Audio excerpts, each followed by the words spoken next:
Hi guys, welcome to Hitpoint. Name is Reval. Today we are gonna attempt to start a X4 playthrough with all of the DLCs.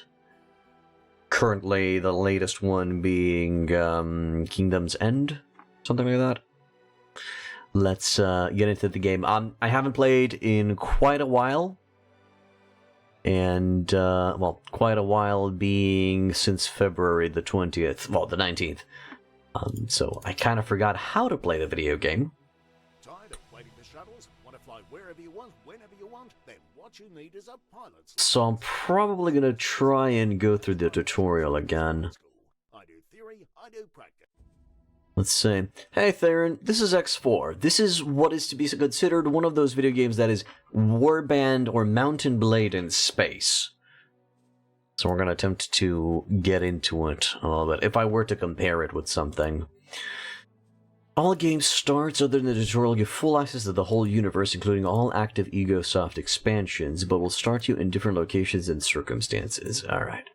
So practically Emergence, Queen's Herald, Smuggler Paradise, From Tides of Avarice, Cradle of Humanity. More from a Warband perspective rather than a Star Sector perspective. It is very similar to Star Sector, but it's 3D. Foundation Young Gun. Special game, custom game editor, budgeted to create. Okay. Alright, so practically, Foundation is the base game, and then Split Vendetta was the first DLC, Cradle of Humanity second, Tides of Avarice third, Kingdom's End fourth. To my understanding, each expansion practically adds an extra faction, and expands the universe. I am gonna go to the tutorial, because I don't remember how to play the game, so we're gonna be learning it together again. Let's see, so Flight School. Shuttles, want to fly wherever you want, whenever you want? Then what you need is a pilot's license. And what's the best place to get one? That's right, Chase Winger's Flight School. I do theory, I do practice, and I'm licensed for weapons training. With my tried and tested training course, you'll be an ace pilot in no time, guaranteed. Success not guaranteed, no liability in case of explosion, blood trauma, exsanguination, asphyxiation, or rapid decompression. Hey, really? Yeah, Quad X rated stream, indeed. We're gonna see if I still have it. Oh no, I pressed. The mistakes are all waiting to be made. Great! That's a great way to start the game. Chessmaster Savieli Grigorovich Tartakover. This is a help box that stays on screen until you close it. Others may disappear after a certain time or after performing a required action. Press escape now to close. You want to load a pre-made input profile? No. Alright, pay attention to me. No, I'm not paying attention to you. How are you guys hearing the game? Is it a little bit too low? Is the audio a little bit too low? Bring it up to around 30%. Because I'm not exactly sure if you guys were hearing that voice acting from Jace Winger. Classical style, don't interrupt your enemy when he's about to make a mistake. Yeah. Indeed. Let me go exit the game, because I didn't actually manage to read the description of the flight school. Because apparently, if I click it twice, it actually goes into it.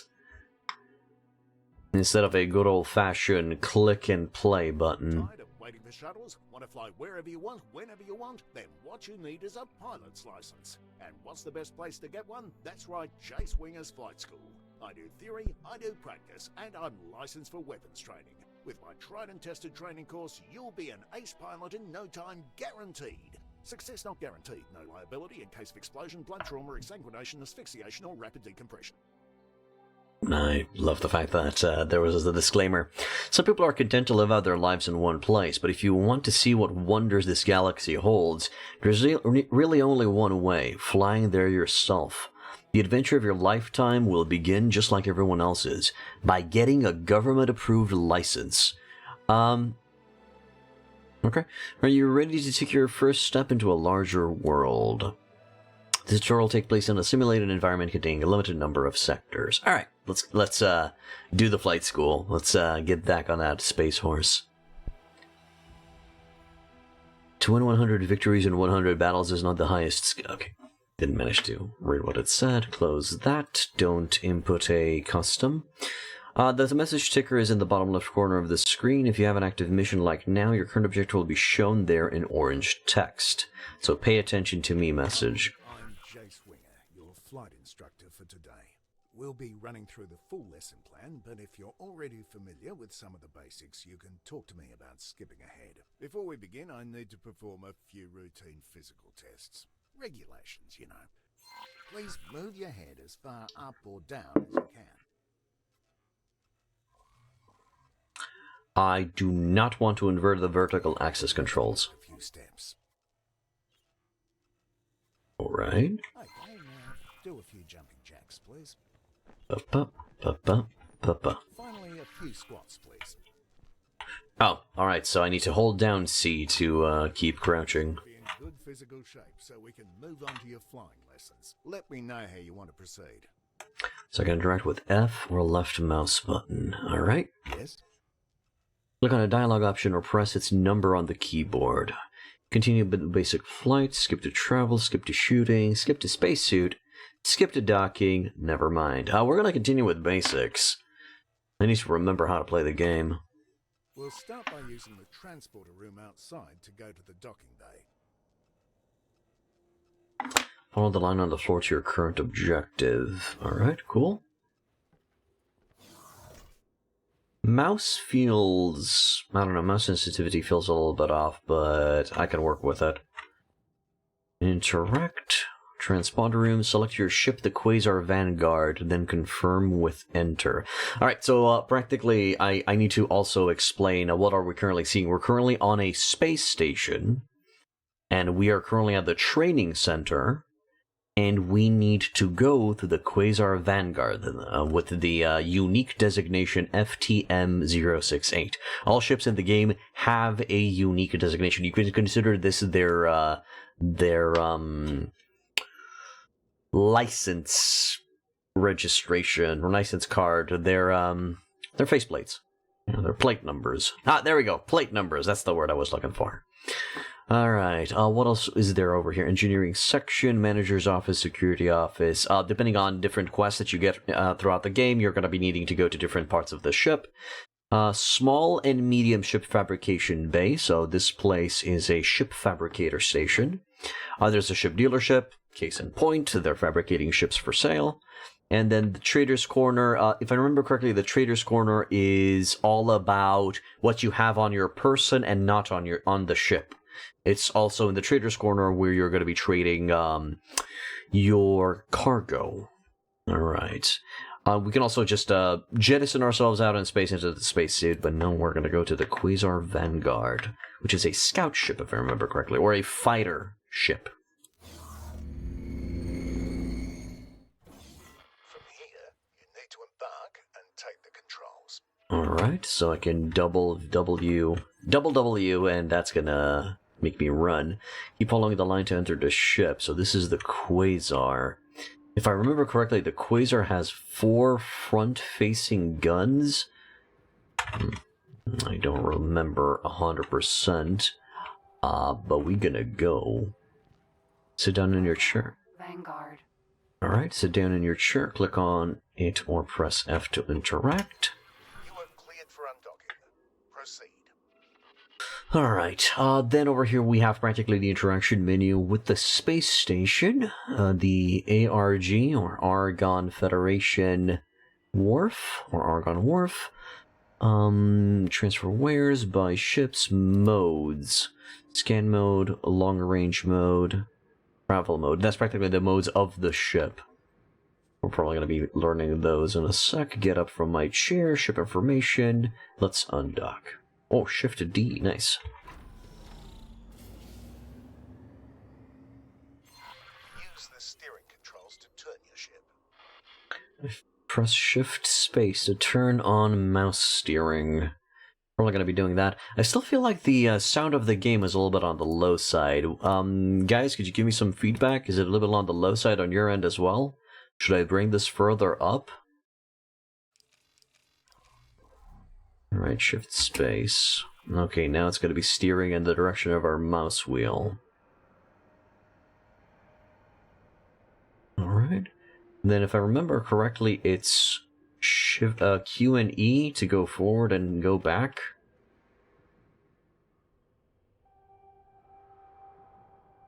Alright.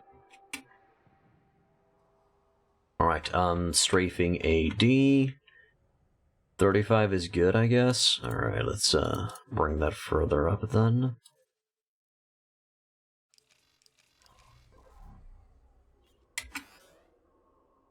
Flight assist disabled. Okay, there we go. Alright, so strafing up and down is practically going to be bringing us up and down. Hello, this game do have good AI and do need a very strong high-end PC game, or no? I can't really comment on the AI, Pululu, but I have seen the AI wreck your stuff. Steer in all directions. Do you want to invert vertical axis? No. I'm okay. You can also hold left mouse button to enable mouse steering until you release it. So practically hold, and it's gonna turn. Huh, I might do that. Steer the ship. Okay. Regarding the PC requirements, I have all of the recommended requirements, and I feel like it's really ramping up my CPU usage. Press Shift N to turn on direct mouse steering. The direction you move your mouse, steer in all directions.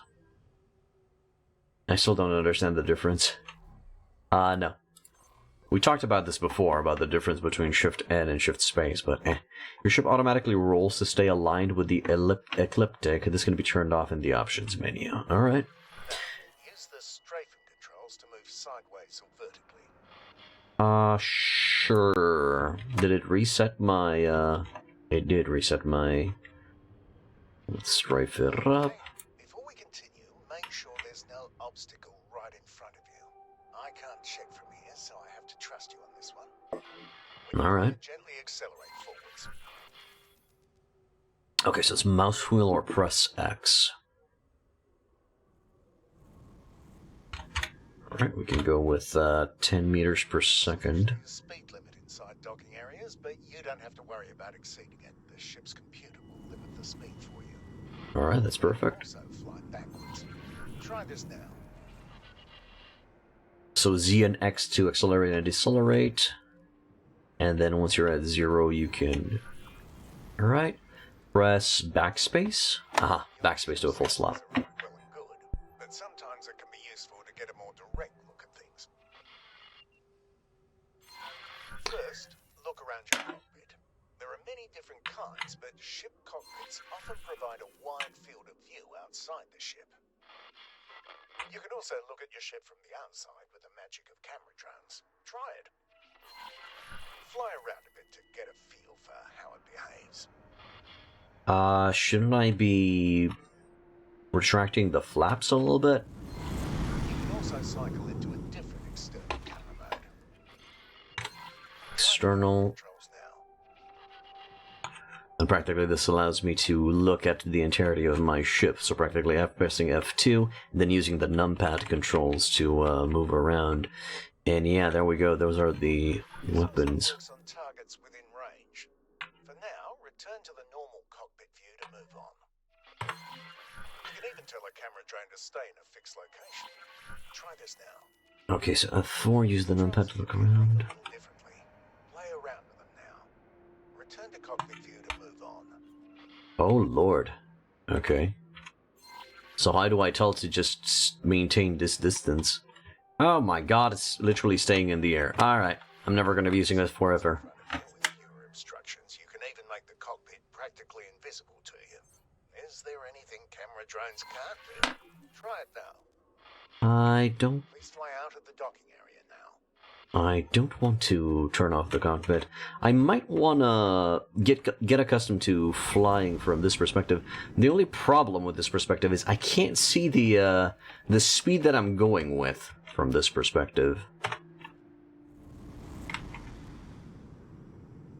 Alright, let's step out a little bit. Alright, we've exited. Let's practice what you've learned so far. I've prepared a little course for you.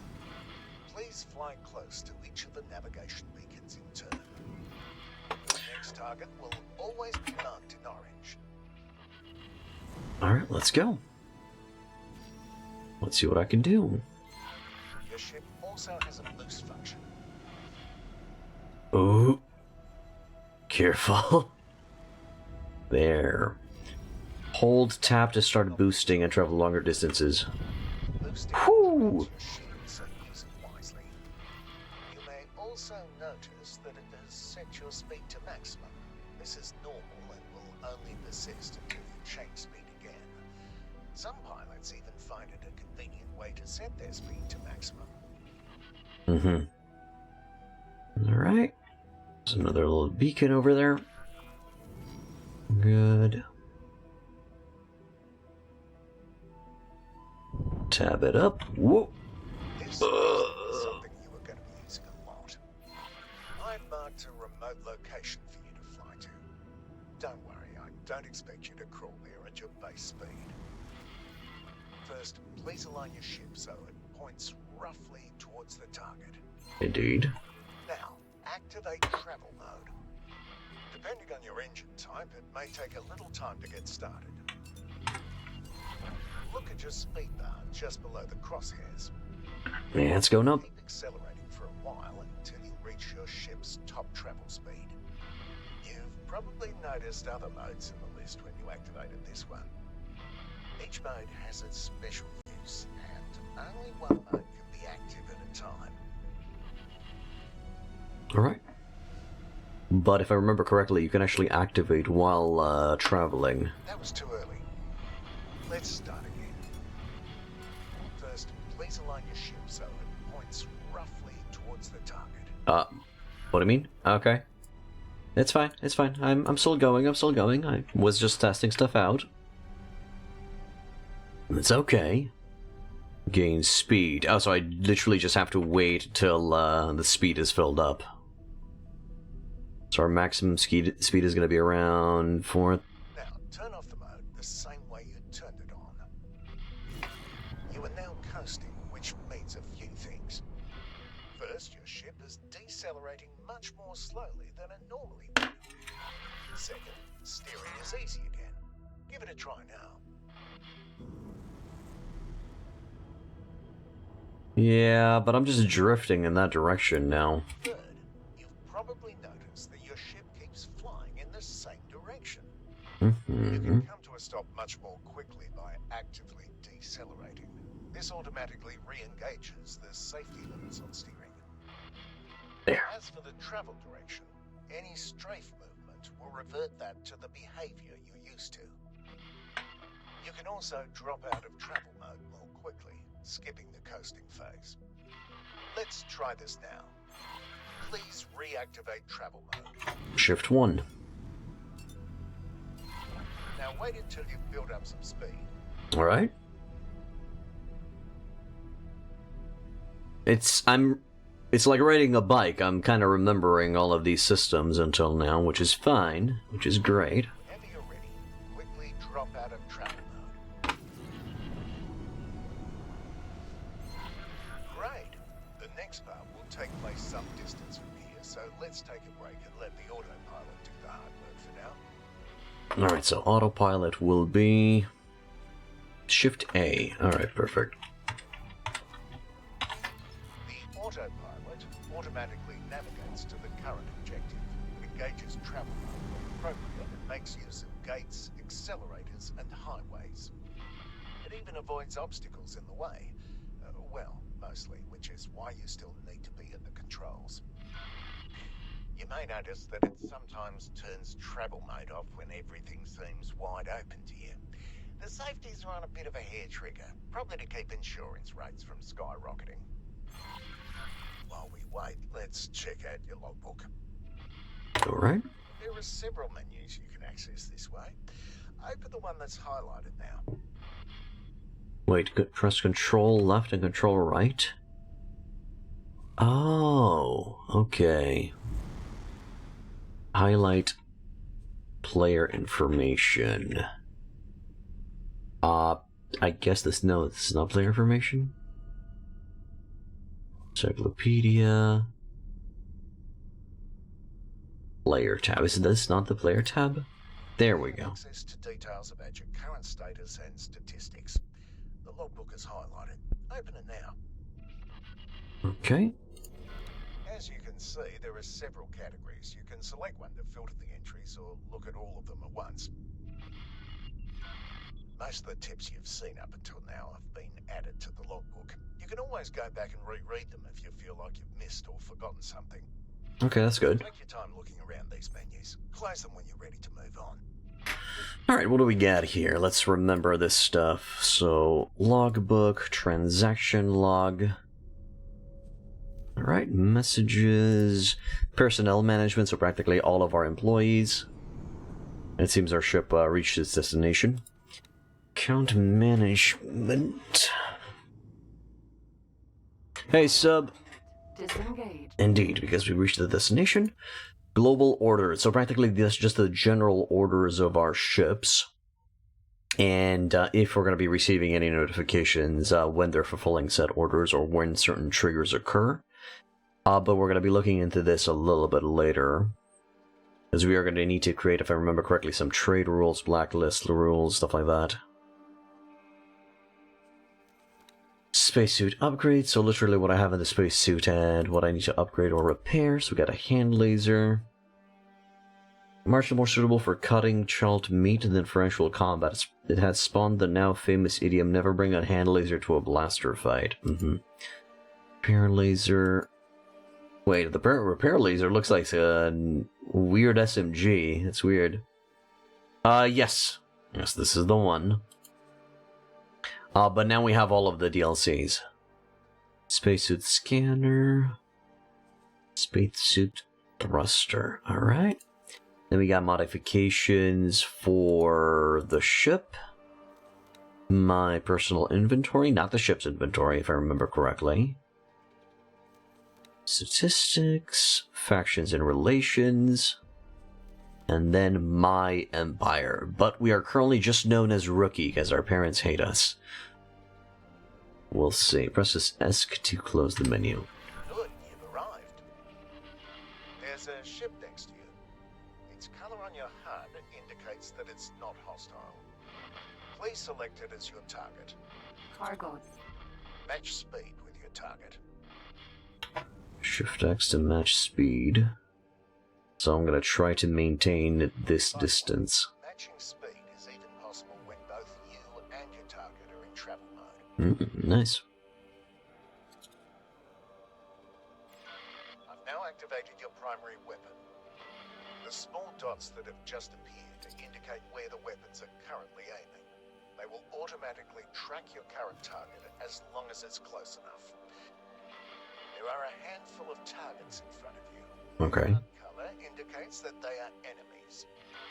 Note that the HUD markers of some targets are smaller. These targets are currently outside your weapon range. Select the closest enemy target. A new HUD element has appeared right in the center of the target. This is the aim ahead indicator. It shows you where you need to aim, which is especially useful if the target is moving. Slowly cycle through all the targets. Page up, page down. When a target outside your weapon range has been selected, you can see the weapon indicators becoming darkened. The aim ahead indicator also changes its appearance. Yeah, it becomes an X. The closest enemy target again and shoot at it until it's destroyed. Keep destroying the targets. You'll need to move closer in order to hit some of them. If you look to the right of your crosshair, you will see bars next to your weapons that gradually fill up when you are firing. This is heat. It automatically dissipates when you stop firing. This happens more slowly if there are multiple weapons moving down at the same time. Alright, let's try to fight. Okay, let's match speed.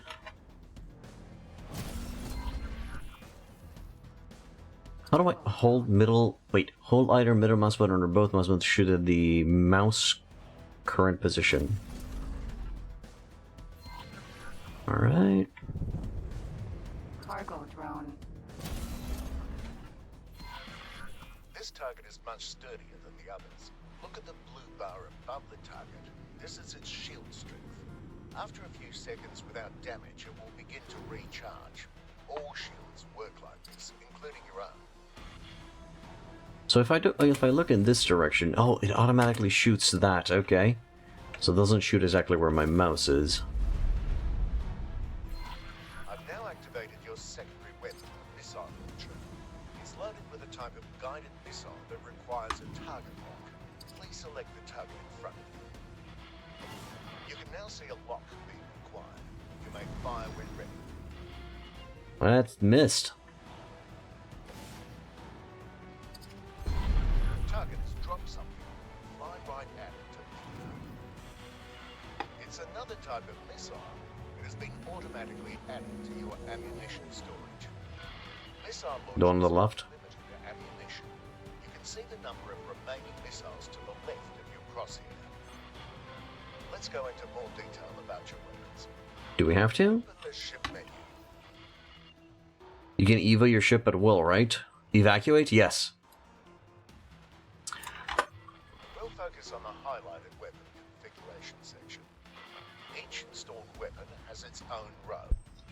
The squares in each row show you which weapon groups that weapon is part of. You can assign any weapon to any weapon group. Yeah, I remember this part. Also change the ammunition that's loaded into your missile launchers. Try it if you like. Close the menu to move on. Yeah, the problem is the text is right on top of the weapon configuration panel, so I can't do that. Cycle through your configured weapon groups. Please activate each primary group at least once. Okay, so 1, 2... You can I see. also cycle through the available ammunition for any active missile launcher here. Try this now. Cargo. It takes a little time for the new missile type to be loaded into the launcher. This concludes the weapons tutorial. There's Oh my god, I already forgot. Please approach it. I already forgot how to shoot the missiles. What was the missile button? Crap. Space? No. Cargo drone. Wasn't space. Lock. Oh, come on. It was literally right there. He literally told me. How could I forgot? I guess I'm going to quickly check. Prepare. Manage controller joystick. No. General. Ah, there it is. Okay, steer up, accelerate, fire. Primary fire, secondary weapon. L? R. Ah, yar. It's yar. There it is. Is it gonna go boom? Yeah, the guidance system on this thing is kinda scuffed. Cargo drone. There. Oh god, how many of them are there? Jesus.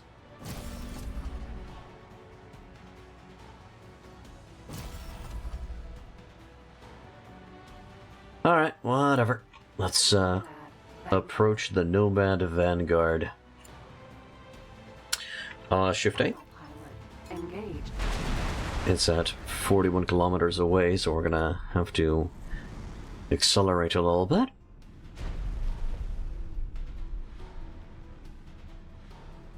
Don't think we need to fire on. Nomad Vanguard HVI 863. Patrolling. Right? The Argon Confederation, the Federation, they are allies. We're probably gonna land on it. Get as close as possible to its surface. Well, the autopilot is still active, so... You can get much closer than that. I'm getting. Man, it's a big boy. Alright, now come to a stop. You are now flying relative to the ship thanks to special flight assistance software. This works for most things that are bigger than medium-sized ships. Alright. No matter what the capital ship does, you will move along with it. This is especially useful for combat as well, for docking or undocking.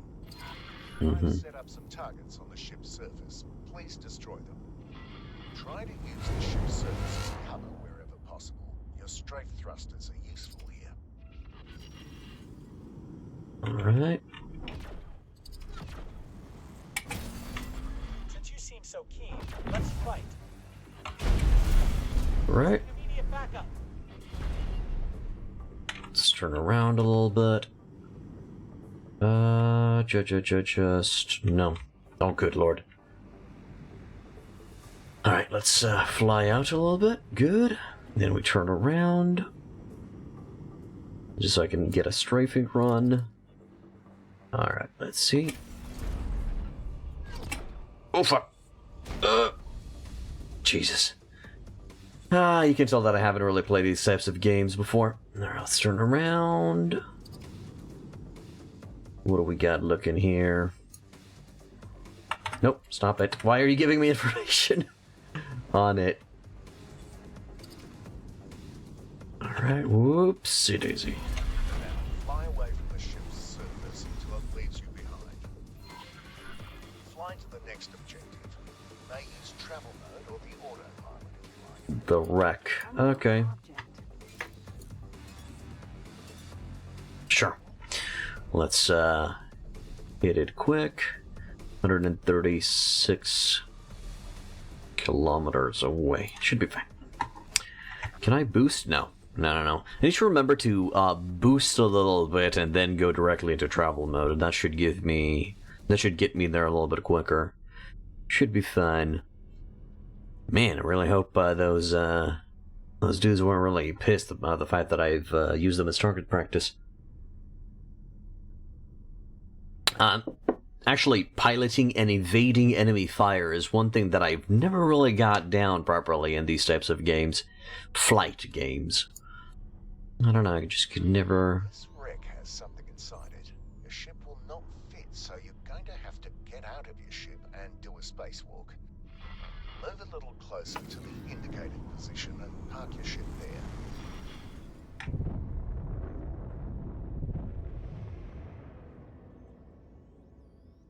Okay, so I guess we're gonna have to infiltrate this... Wow, it's such a pretty wreck, though.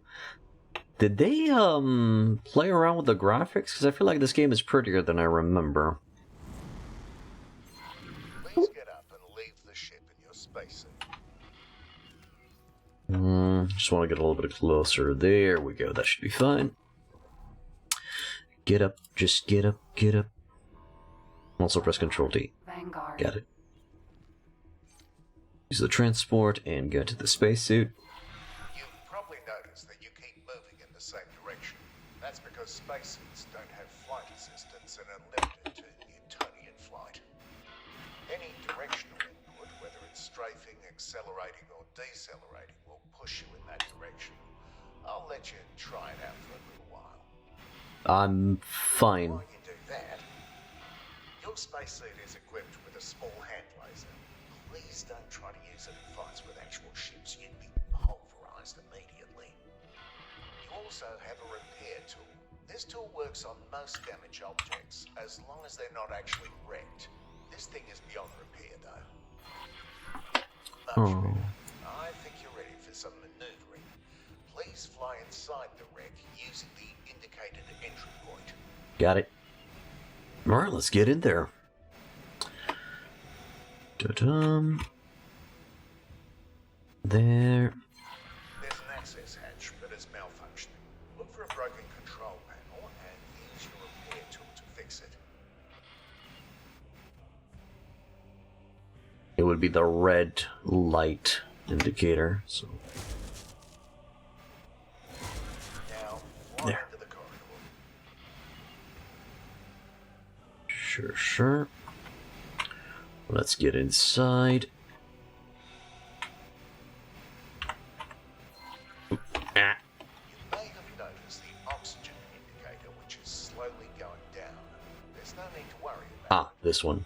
Back in your ship with plenty of time to spare. Do I have a flashlight on this thing?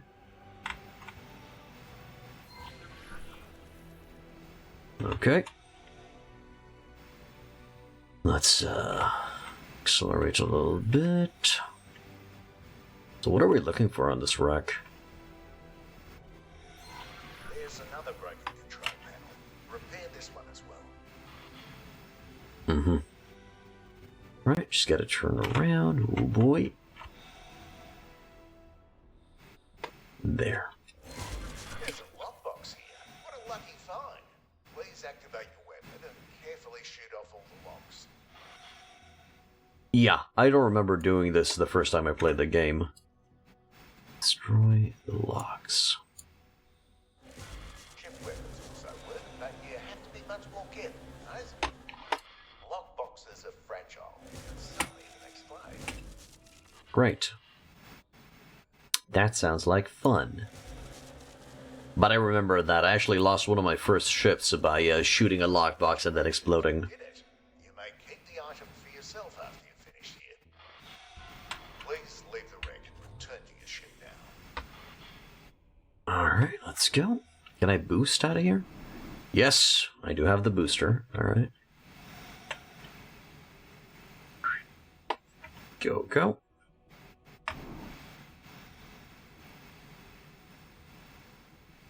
Alright. And out of here. The spacesuit is also equipped with a booster. You can use it now to reach your ship more quickly. I'm fine. It's easy to overshoot or crash into your target that way. I see you're already familiar. I am. And then I bonk my head exactly as I say that. Alright, so can I just talk with the ship? Ouch. Docking permission, please. Follow the green lights to the dock and fly inside. Alright. While the feeling of flying your spacesuit is fresh in your mind, let's try the same with your ship. Please turn off flight assistance now. I'll give you time to play around with it. Ooh. Flight assistance when you want to move on to the next step. I see. So it keeps on going in the direction. Yeah, give me flight assist back on. This part is technically against the rules, so you didn't hear it from me. We'll combine two of the things you've learned, aimed at empty space and activate travel mode. Alright. Build up some speed. Sure, sure. Once we gain speed, what? Oh, is he gonna? He's gonna tell me to deactivate flight assist, and I'm gonna start drifting. Now, turn off flight assist. Your speed is no longer increasing. More importantly, though, your ship is very maneuverable again. Mm-hmm. It takes some practice, but you can use this for significant course corrections during travel mode. Try this now by aligning to the new objective, then re-enabling flight assistance. I find it really fun to drift my way into jump gates at high speed that way, but do be careful and practice in a safe environment first. I don't want to hear about you turning your ship into a pancake, right? Oh yeah, been there, done that. Now that the exciting part is over, let's wind down with something a bit calmer. Fly to the marked station. Sure. Let me just, deactivate and drift away. Oh boy! I put a brake on too quick. But I can just Now that you're boost back in there. interact with it to request docking permission, just like you did with your ship from the spacesuit. Dock permissions. Follow the trail of lights to your assigned dock. Thank you. Too bad the travel lights are telling me to go through the wall and not through the entrance. There we go. And now just position like a good boy. You should now be able to see an abstract representation of the docking bay. Indeed. Position relative to it. Each element must be aligned before you can Yep, dock. yep, I remember. The elements change color from red to green. Slow, slow, slow. Go of the There we go. trail. There's a triangular element pointing upwards that represents your ship's position over the dock. If it's darkened, then your ship is outside the displayable area. If you can afford them, there are software upgrades that make this process a bit easier. I mean, it was easy. Once you know how to do it, it's easy. It's right here from your ship. The ship information menu shows you all kinds of things about your ship. Take a look at it now. Alright. Below the general information, you can see your cargo storage. It's separate from the ammunition bay, and there are even more types of storage that we're not using at the moment. Small items picked up from crates or lockboxes, on the other hand, are stored on your person and move with you between ships. You can access your inventory via the player information tab. You can close this menu now. Alright, I'm trying to figure out where was it that he said about the ship's cargo hold? Further. I had to scroll down. I'm an idiot. It's fine. It's okay, guys. I'm just an idiot. It's alright. Alright. Let's exit. You might have seen that your ship is carrying some energy cells. If you want to, you can sell these here using the trade menu. Open it now. It's not if I want it. I have to open it. This is where you can trade wares with the station. Your cargo is on the left-hand side and the station's buy offers are on the right. Because this is a wharf, it doesn't have any products for sale in here. But it does want to buy a lot of different resources. Energy cells, for example. Wharves and equipment docks can also upgrade your current ship. Try this now. This is where you can Oh boy. buy various upgrades for your ship, including the docking software that I mentioned earlier. Feel free to try this out now. The available equipment is on the left side, sorted into categories. Select one and press enter to add it to your loadout. When you're done, add to the shopping list on the right and confirm order in the bottom. Holy. Okay, so this is where things I remember becoming very, very intimidating. But if you understand these stats, it should be fine. Should be fine. A currently edited ship has not been added to the shopping list. Okay, bup.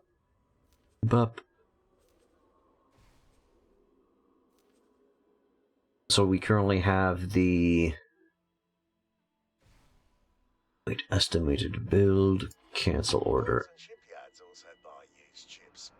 The beauty you're sitting in is actually mine, though, so don't even try selling it. But I want to. Keep trying out these menus if you'd like. Undock when you're ready to proceed. Sure, I'll undock in a second. I just need to go through these tabs real quick to remind myself how things worked. So over here we're in the small engines category, and then we got the all-arounder, the combat engines, and the travel engines. Practically the travel engines are meant for bigger ships, more non-combat. Hey, Arachnator. How you doing, man? Bigger ships, more non-combat. Okay. Thrusters, practically how good we can strafe, right? Then for shields, it seems we got the best shields on the market, on this market. Then we got the weapons, beam emitter, bolt repeater, dumbfire launcher, plasma cannons. I remember not really utilizing missiles in the game. To probably get to doing that. I think it's going to be helping combat by quite a bit.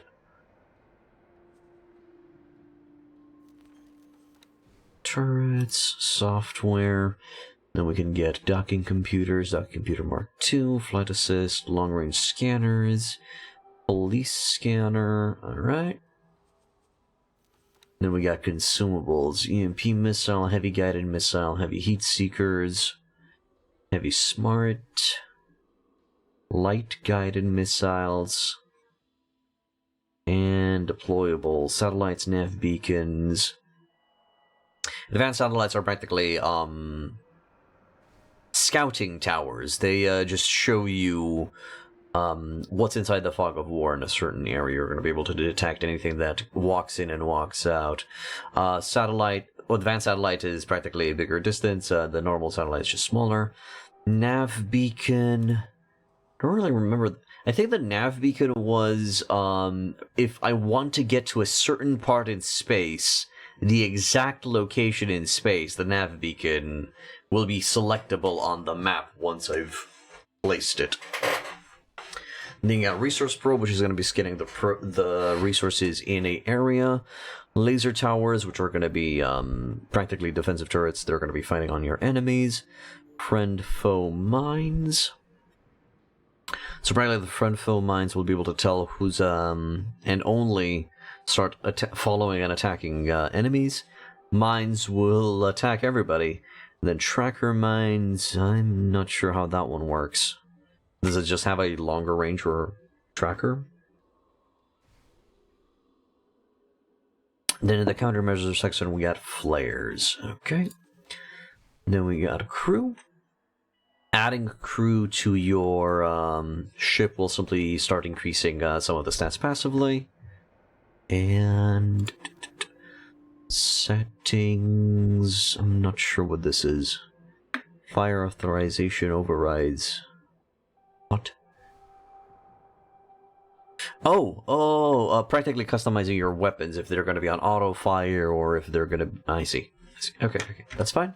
Exit that. And then we got the buy ship menu. We can select the size of the ship and then which ones are available, which ones are not. Discover Vanguard, if I remember correctly, one of the earlier game explorer ships. We got the Eclipse Vanguard and then the Quasar Vanguard that require a military license. But we can still check them out. We're currently flying, if I remember correctly, the Quasar. That's fun. Elite Vanguard Fighter. Nova Vanguard Fighter. Alright. Courier, Mineral Courier, so a very, very small trade ship. Callisto Vanguard. Starter Exploration Ship. And Courier Vanguard. What's the difference between the... Oh, right, Courier Mineral. There's different types of holding bays. Sorry, cargo bays. There's going to be for raw material, like rocks, water, stuff like that. And then there's going to be for processed goods cargo. And that's the difference between the Courier Mineral and the Courier Vanguard. Courier Mineral is going to be for raw resources, and the Courier Vanguard is going to be for processed goods. Okay, yeah, that's going to be useful later when we're going to start buying ships, hiring pilots, and then telling them to do what they need to doing. And as the pilot's going to be gaining experience, we're going to be assigning them to different ships, different tasks. Alright. So, how you doing, Eric Nader? What's up? I'm relearning the game. Practically just opening the box of memories and just getting reaccustomed to it. Then we can also select a preset for the ship with the minimum requirements to make the ship flight capable. Low preset is going to be giving it an extra shield generator. Medium preset, and then high preset, pristine equipment, the best of the best from the shop, from the weapon shop, if you don't want to manually equip everything. Usually, you guessed it, I would like to manually equip everything. But we're not going to be buying anything just yet because, as the dude said, this is not our ship. Let's undock and follow the flight school.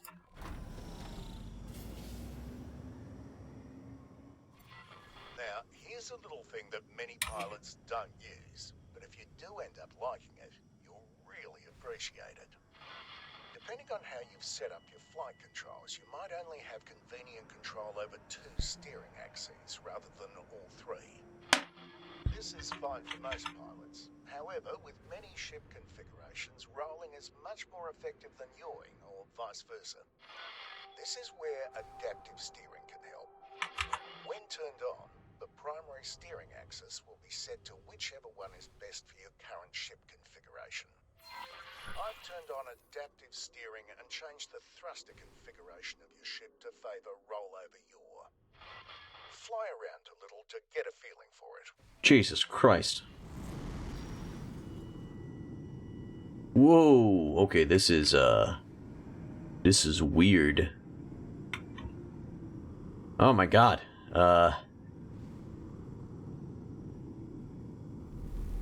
Okay.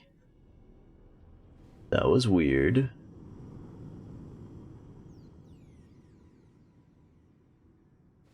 So practically, instead of steering in that direction, it's now gonna roll in that direction.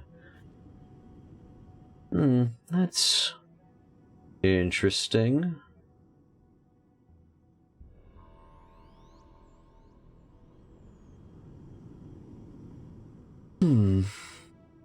Maybe. That concludes your training. Feel free to roam around and practice some of what you've learned. No. I've set up a selection of ships for you to try out. You can teleport between them using the map. Sorry, no capital ships. You'll have to save up for your own. When you feel ready to move on, you can either try out some of the advanced tutorials or put your skills to the test in the real world. Goodbye, and good luck out there. Alright, sure, let's, wait. Select the target ship and open the interact menu, okay. Oh, it's one of these. Alright, what do we got? We got a Drill Vanguard, a Cerberus Vanguard, a Courier, an Elite, and a Nova. Let me get in that, let me get into that drill. Okay, information show, start guidance. Civilian wait, what?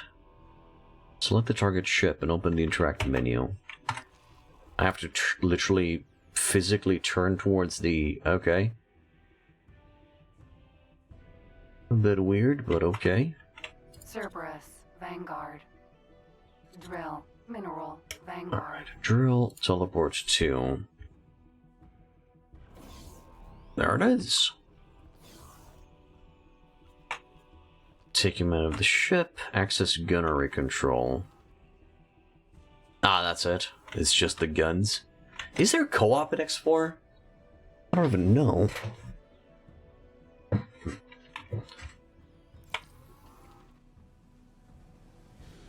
Hoo-hoo.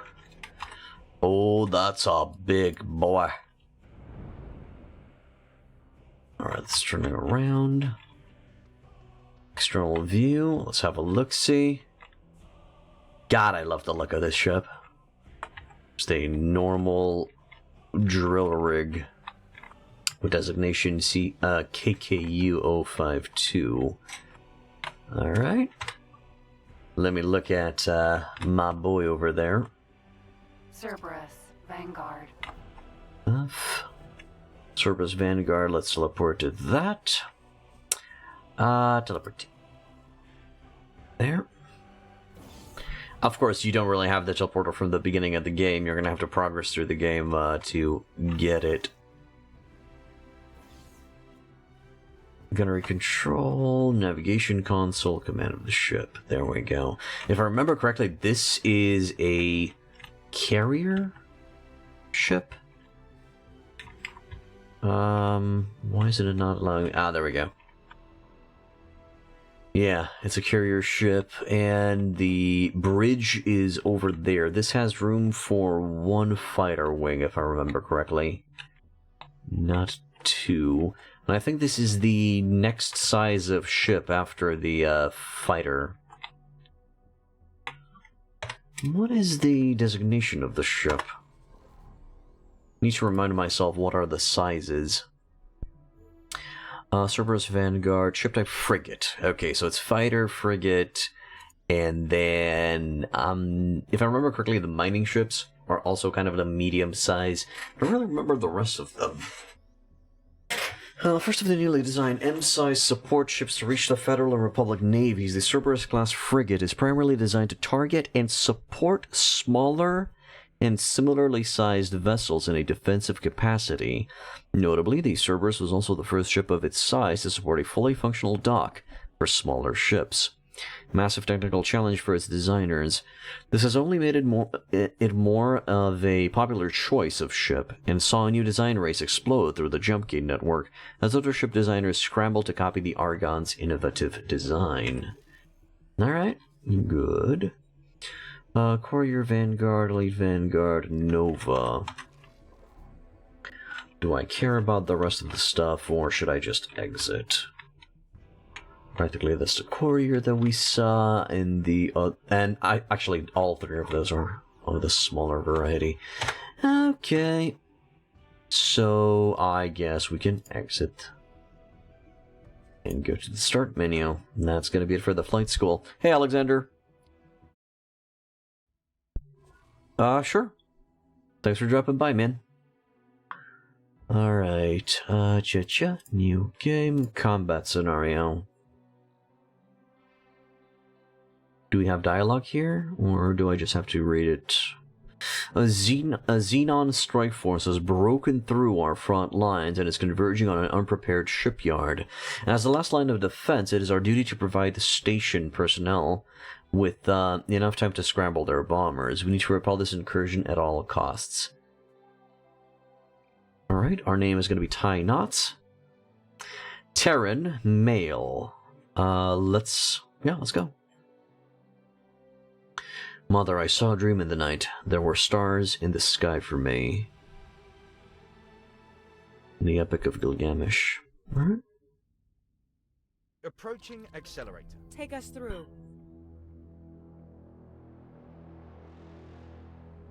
Once we clear the accelerator, set a course for the shipyard. Alright. Acknowledged. Pilot, head to the bridge. We need you on standby. That's me. I'm the pilot. This is a destroyer class? An objective is displayed on the message board. Go to the bridge. Alright. Captain, Allied Commander. Good. Our first catch of the day. Move to intercept. You better get down there, pilot. To control to the ship Kukri. Hello, Captain Collins. Thank you for rating me with 119. Welcome to Hit Point Inn. My name's Raval. I'll be your bartender and pilot for today. And I really hope you guys enjoy your stay. Welcome, welcome. Drinks are on me today. Hello. I assume you've been playing X4 as well. I'm a little bit new to X4, as I'm a returning player. I haven't played since last year in February. So that's a year ago. And now I'm just going through the tutorials real quick just to get the rust off. Thank you for the raid. Alright, I need to go and pilot my little kukri.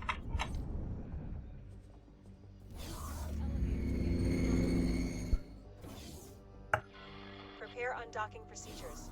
Yes, ma'am. Alright, let's see. I mean, it's the only ship, so we're gonna be getting in. Kukri. Undocking. Thank you.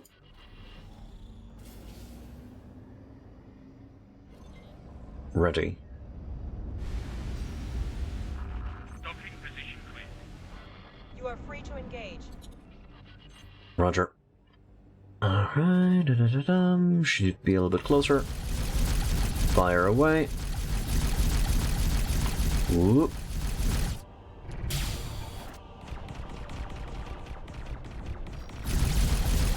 Alright, it's about to go boom boom. Target eliminated. Resume course and keep an eye on sensors. Multiple contacts coming in. In. I wonder, how do you select the closest enemy ship? Whoa, Jesus Christ. Okay, page up.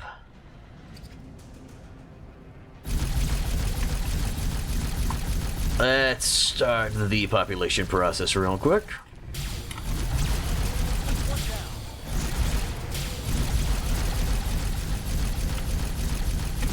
Alright, page up.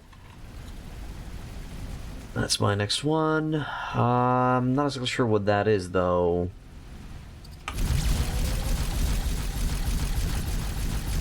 Is that a frigate? Oh god, it's shooting at me. Okay, yeah, that's a frigate. Strafing away, around it, good. Whoop. Get a little bit out of its way. It's gone. Page up, find the next one. Let's see, boost a little bit in, although that is using my shield a little bit. I don't think it's worth going into travel mode for that. Alright, just boost it a little bit further. Hey, nah, they got destroyed. The last of them. Indeed. Well done, everyone. I guess we're gonna have some more problems, huh? Putting it through. Enemy spotted. Requesting immediate backup. We've received your call. We're on the way. Help! Activating travel pod. Attack is in C. Alright, activating travel mode. Let's go. K. M. Fighter Wing K is a bigger variant, if I remember correctly. It's the type of ship of the Xenon. 36 kilometers. 48. Need to overshoot that a little bit. Here we go. And... stop! Whoa! I overshot it. Alright. Okay. Alright, big boy. Let's dance. I'm gonna approach it a little bit. Hello, the wooden man. Indeed it is. It's a big boy. Alright, give me... oh.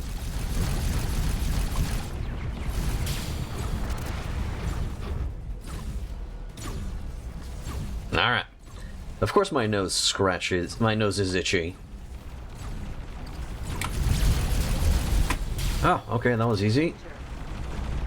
What's up? Oh god. Whoop.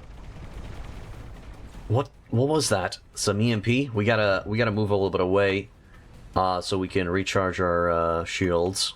We don't want to get destroyed. Come on. Come on, Mr. Shields. What's up? Hello, Arthur. Welcome, welcome. Ah, there we go. Let me turn. Alright, we're done. We're good.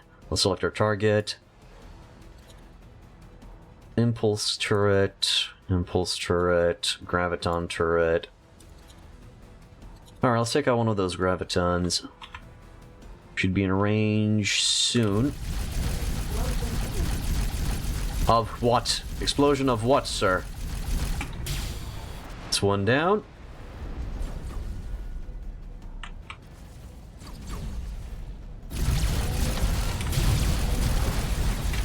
Oh, well, that didn't really go well.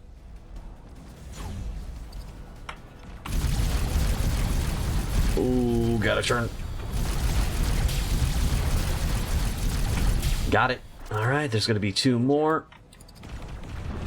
Whew. Shit! Alright, let's back up a little bit. I'm gonna fly high, wait for those shields to come back up. Whoop, oh, we're being shot at. We're being shot at. We gotta dodge that fire. We're strafing around. Good. Turning. Selecting target. Defense drone. No, I don't care about the defense drone just yet. Ooh. Come on. There it is. Overloaded? No, we're fine. Alright. Whew. Hello, big boy. And out of there. How do we destroy one of these things? Do we just hit all sides? Well, actually, I guess I'm gonna find out soon. Gotta deal with my targets first. Well, I'm trying, ma'am. Oh!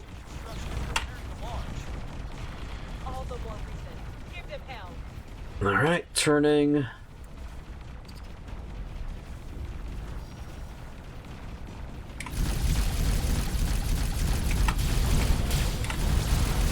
Oop. And there we go. Is it turning around towards me?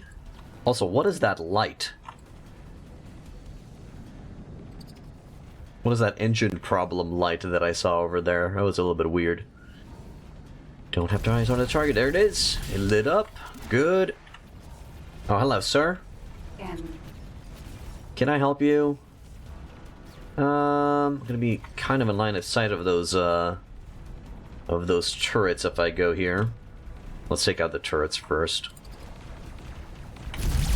There it is. Strafe run, shooting. Oh, that's a weird angle. Ugh. Okay, okay. So practically that's a tether to show me where the objectives are. Got it. Let's turn. Weird angle. Gonna strafe downwards. There it is. Come on. Come on, you son of a... Oof. Boost out of there. I need a different angle. Is it still shooting at me? Oh, yeah, it's still shooting at me. Yes, it is. Digital light symbols means you cannot activate travel mode drive because of combat. Oh, that makes sense. I guess I accidentally activated the travel mode. Wasn't my intention. Alright. Thank you, Karma. Welcome.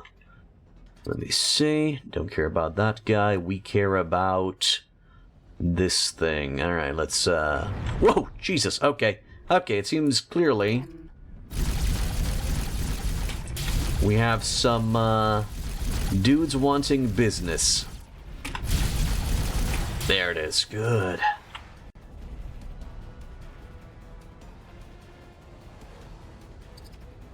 And there it is. Fire away. Good. Defense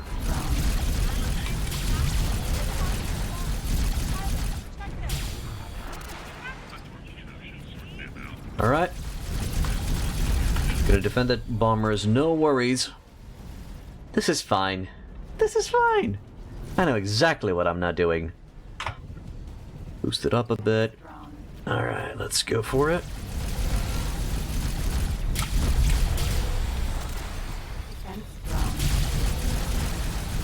I think something's firing on me. Ooh.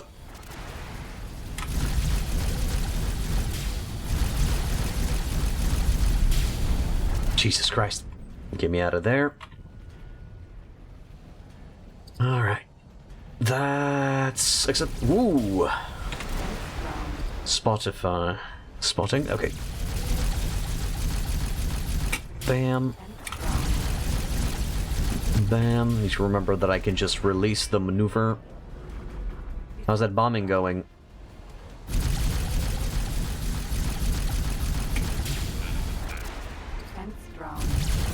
Okay, looks good, looks good.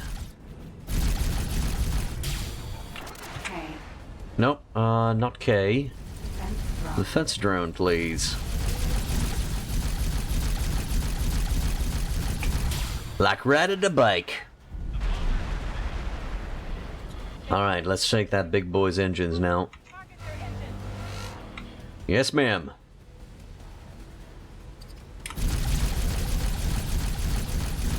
I mean, I could just stop right here and just shoot. They don't really have any weapons to fire back. Pilot, assist the bombers in finishing off the enemy. Oh, yeah, I'm a bit busy right now, ma'am.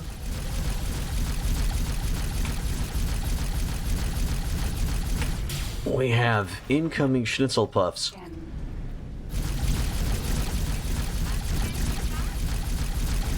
Why did it stop?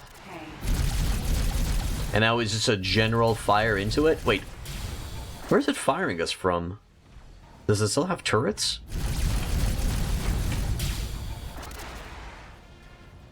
I doubt it matters where I shoot it.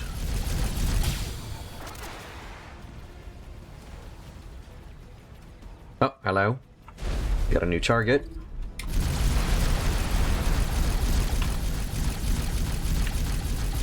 There we go. Ba-ba-ba-ba. 1 second, good sirs. I'll read. Got it. Also, I believe it's the E key by default to select nearest hostile. No, E and Q rotates my ship, good sir. Okay. Oh, actually, I'm out of range. I'm not sure what's my range on the guns. Oh no, more ships. Defense drone. Defense drones, okay. Nope. Okay.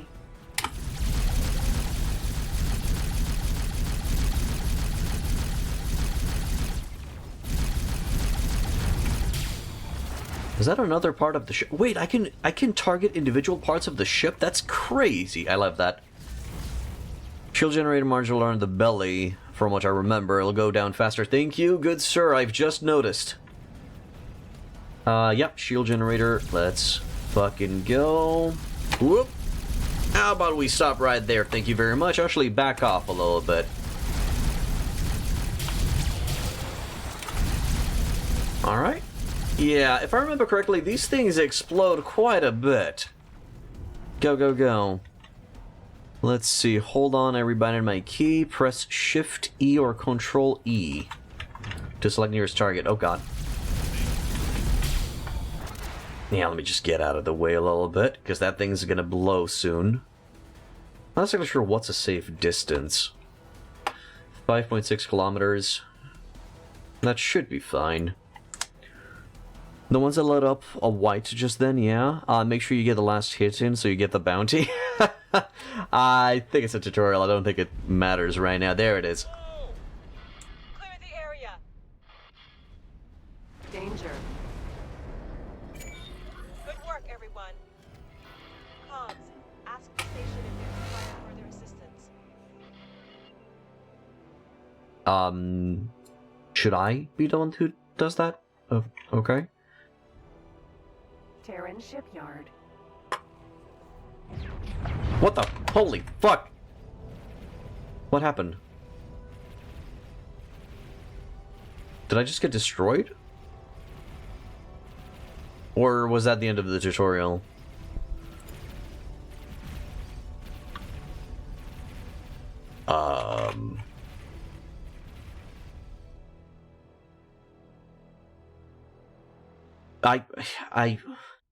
Success! Yeah! They could have at least said a congratulations there, you know?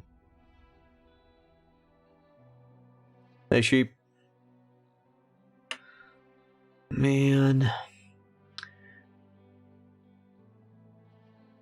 Alright, new game. What's next? Additional gameplay. The road to building a vast empire is often filled with challenges and surprises, be it managing mining fleets or investigating long-dormant stations, expanding factories, or hunting for valuable crystals. This scenario will help prepare you for what comes next. So, I remember struggling to program trade ships to actually make me money. I think we simply need a experienced pilot for them to be efficient at that. I don't really remember. Should I use pilots as scouts first, and then we promote them to mining, and then after mining we promote them to trading? I think that should be the logical way of doing things, if I remember correctly. Things might have changed, but we'll see. What's up, Alexander? Combat session went well, and in regards to ships, think they have had some invisible areas, so there's some minimum amount of weaponry and motive power. Oh yeah, most likely. I mean, they most likely deactivated some weapons here and there. So let me get into this section and refresh that part of gameplay as well. Trader sucks, especially with the latest expansion. Pirates down them all the time. Oh, that's sad. So I guess just mining operations is the way to go? I have set up a number of scenarios for you to experiment with. I will be guiding you from a safe distance. To begin, open the map. Okay. I don't know who I am, what I am, where I am. All I know is I must follow the instructions of the slug alien person. Okay. Let me have a look-see first. So we are on a slick, beautiful looking ship. What am I, Space Batman? Am I Space Batman the Third? Alright, so trader sucks, especially with the latest expansion. Byron's down them all the time until you get large traders. Ah, I see. So large ship traders. Got it. Because those are capable of defending themselves would be the idea, right? Okay, so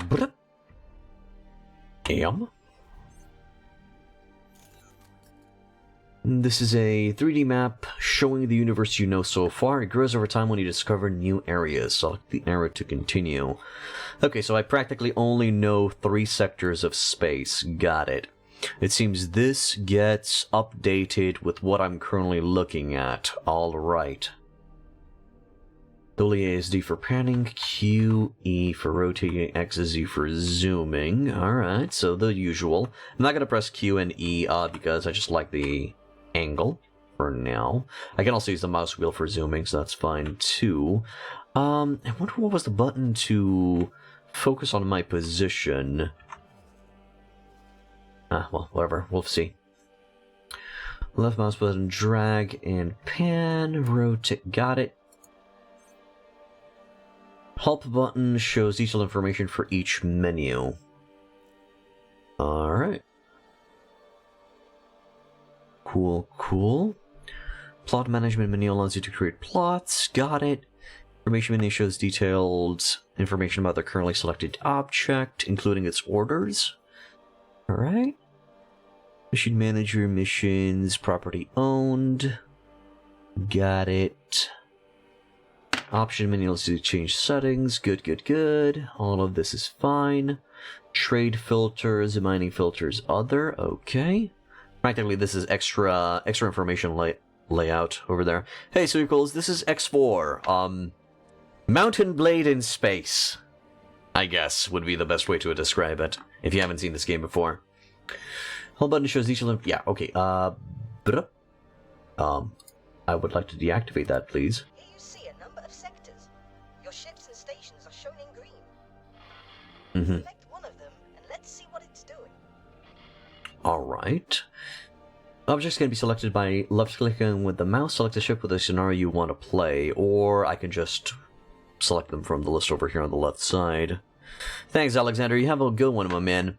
It's like Star Sector, but it's from a, well, first-person perspective.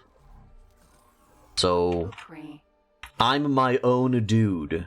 I'm my own dude. I can walk and visit locations. I can get on board of ships. I can hitch rides on other people's ships, which is hilarious. And I can take command of any of my own property. Yeah, way more deep game, more like Sandbox. Yeah, I guess it's more like a Sandbox. It puts more focus on the Sandbox aspect of the game rather than your own story. Alright, so back to the... And practically this is the map section, and it's also the Empire Management section, because you can literally select any ship and start giving them orders, like an RTS. For now, I'm currently in the tutorial. This is just a scout ship. I think we're a fighter ship. Sort of the small baby. Let's go with the mining tutorial. This ship is mining in an asteroid field. Is it, though? Right-click and select Teleport to from the context menu. Yep. Let's go. That's gonna literally teleport us there. System. Sol. We're in the Sol system, huh? This ship is equipped for mineral mining. There's an asteroid field in close proximity. To take control of the ship, click on the terminal. Wait a sec. That's a huge ship. That's a big boy. Is this really a mining ship? I kinda doubt it. It has landing pads and stuff. Give me a second, please. Sir, Captain Robin, can I take control of the ship, please? Thank you. Love you. Call me. Fly to the asteroid. What is this thing? One sec. Oh, Lord Jesus, heaven above. What am I witnessing? And no, this is a DLC ship. I've never seen this ship design. God, that engine, though. Alright. I've only played the base game. I've never touched the DLCs, so I don't know what this ship is. Let me have a look-see. It's an ore miner? What? Ship information, please. Ore miner. My name's Reed. Got it. The model Hokkaido. Alright. Of the Terran Protectorate. Alright. Ship type miner. No, yes. I seem to have received some information or something. What? Yeah, I'm gonna fly to the asteroid in a second, good sir. Just let me read this real quick. So, the large-sized Hokkaido mining ship comes in 2 variants, providing support for both natural gas collection and asteroid mineral mining. With the founding of the Pioneer Initiative, this design really came into its own and has since been widely adopted by the Sagaris Pioneers. On the back of the Pioneers' expansion, this ship model has made its way deeper into the jump gate network and has become a common sight in a variety of areas. Nice. Miner ship just larger than other ships, I presume? Yeah, this is a... I want to say capital size, but I don't think it's capital size. I think there are bigger ships than this. I think they're XL ships, extra large. From I remember that there are small, medium, large.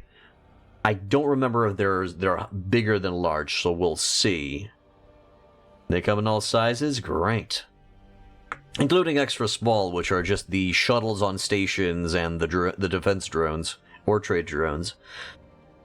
Okay, that's fine. This looks cool.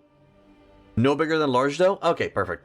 Thank you for reminding me, though. I was under the impression that there were giant construction ships that are larger than large, but maybe I'm misremembering. It's fine. Alright, let's turn the entire thing. Oh my goodness gracious.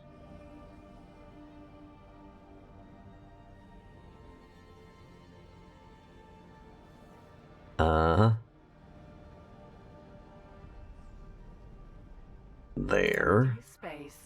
Empty space time. Activate autopilot by Shift A. Engage. And now we fly. Whew, that's such a slick design. God, that looks... It's a beauty, man. It's a beauty. I would have called this more of a research ship rather than a mining ship, but hey, you guys know better. What's going on? Oh, it's a big slow baby. It's really taking its sweet time to reach warp speed. That's also kind of going to the side. I remember the autopilot being a little bit on the wonky side, but okay, that's fine. Can we not crash in that, please? Okay. Thank you. You can learn more about the asteroids in this area by dropping a resource probe. You might want to stop. What are you doing? Detail any trace gases worth collecting. Mr. Autopilot, are you okay? What the fuck? Just went through that. There are XL ships? Yeah, exactly. That's what I remembered as well, Nightsong. Okay. So because the autopilot is weird, I know it's a large ship. I've noticed in the information section. So I'm just gonna hold backspace to come to a full stop. Oh yes, we mined it by ramming our face into it. All right, let's deploy a resource probe. There we go. Select the resource probe which was deployed near your ship. Huh? Oh, no. That's not the... free look? Resource probe. There. Oh, wait, no. Do I have to go into the menu? Is online and sending data packets. You will find that your navigational charts have been updated. I'll select different... This size serves as a base for mining operations. Mm-hmm. Select different asteroids as targets and compare their yield on the target monitor. Okay. 3 ore. 3 ore. Oh, no, not 3. Alright, 21, 16, 25, 10. 933. Now that's my boy. I mean, clearly we're going to be going with that, right? Different asteroids on the target monitor. So practically, do I just have to look here?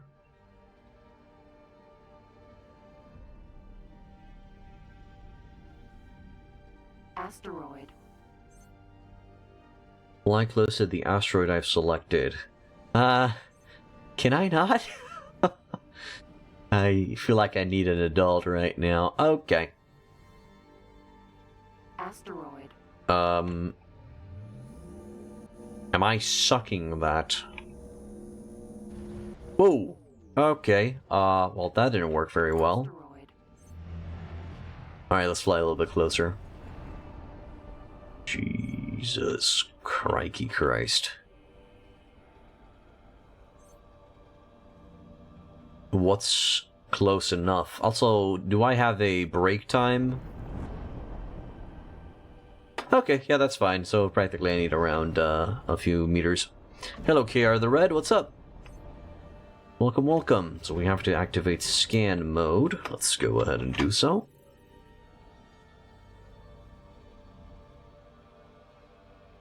In this mode, you can identify the different resources by the color of the asteroids.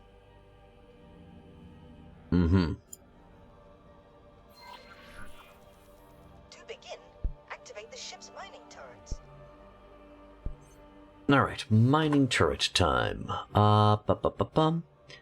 Defend. Wait, what? Change turret behavior to mining. Alright, let's all mine. Wait, why? What do you mean all mine? Group L1, mining Mark 1. Tracking Mark 1. Dumbfire. Is this a good idea? Should I just select mining? The mining Mark 1 to do mining? Okay, this is the tutorial. Sure. Very good. The turrets will automatically acquire targets. Mining lasers will mine more efficiently than the other types of turrets. Indeed. I guess we can see the progress a little bit better from this perspective. This ship contains a number of drones to collect the minerals. The drones are currently inactive. Oh, are they? Collector drones.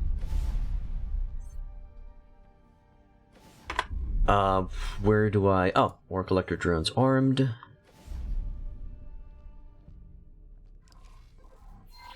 Do they fly out through here? Oh, that's so cool! That's so cool! Now the missiles are mining too? Yeah, that seems to be the case, which is weird. I don't remember the drones being this big. The first drones have taken flight. Be careful to not leave your drones behind. Sure, KR, thanks. Or Kjar? Kjar. Dude, that's a, fighter-sized drone. There are no mineral drops nearby space. Okay. I shouldn't vacuum them up. I need to allow the drones to do their thing. I guess. Yeah, that's why they need the small dock, indeed.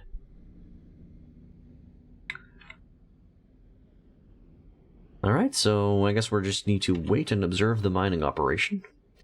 Those are the drones. It's bringing back... Asteroid. Even the mining drones have a unique designation. That's so cool.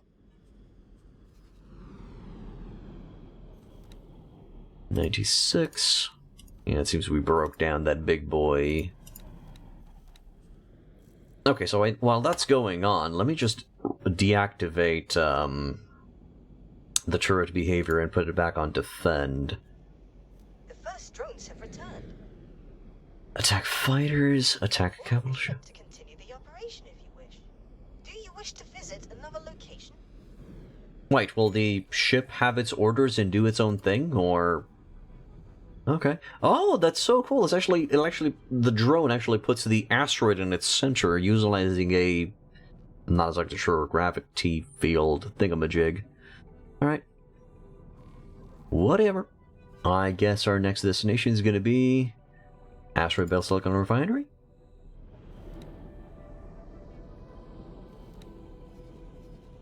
No, okay, that's a mining tutorial. Station construction tutorial, data vault tutorial. Let's go data vault tutorial. This ship has found something quite interesting. Let's go. Hopefully the captain's going to take over and carry on. System sold. This may well be an abandoned listening post. There seem to be malfunctioning components. Perhaps we can bring it back online. Is that a tooth? What the hell is that? Oh, it's an asteroid. Funny thing is, you never did the tutorial because back then there were none. Ah, so you are a mega veteran. Alright. Alright, last year when I played the game, it still had the tutorials, so it's fine. I don't want to get up, actually I want to get closer a little bit. There we go, that's a little bit better. Why were we so far away to begin with? What is this? Oh, just a basic fighter, if I remember correctly. Okay, F1, Control D. Elite. Vanguard. Use the transporter and go out in space. Yeah. Oh yeah, you're one heck of a veteran. Been stuck with X for only a better part of 24 years. Oh yeah, that's gonna do it. That's gonna do it. Backspace. Try steering, that's fine. Limited oxygen, got it. Let's repair. Elements have been marked on your HUD. I believe a pulse from your repair laser will do it. Uh-huh. Will do. Press middle mouse button to fire weapon towards your mouse cursor. No, we just want to... Well, I guess that's fine. It's not working, though. Why can't I... Oh, okay, I actually had the repair tool on 1, and I didn't have it selected on 2, which is weird, but okay. I tried playing X3, but... I started trying to play X3, but... I don't know, could not really properly get into it. Might have been the graphics, might have been something else. But X4 now, X4. It's a pretty looking game. Not gonna lie. It's a pretty one. X3 is a very different beast. Could you elaborate a little bit, if you don't mind? Pressure leak done. Boost. Yeah, I know, man. I know. I see them. Don't have to worry about that. Boost. Here. Strafe into a backspace. Alright, where's the last one? There it is.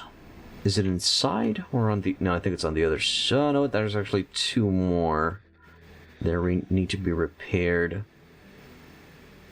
Were the controls very complicated in X3? Because that's practically what I'm remembering. It might also have been the graphics that put me off, too. There we go. I believe you're almost done. Thank you. Dodge that. Backspace it up. Come on, backspace it up. There we go. Just so we come to a full stop. And... wabam.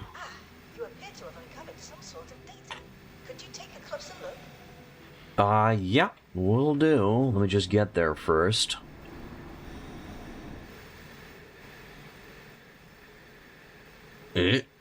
There. Much slower. Travel time is longer. Things are a lot more expensive. Combat is far deadlier.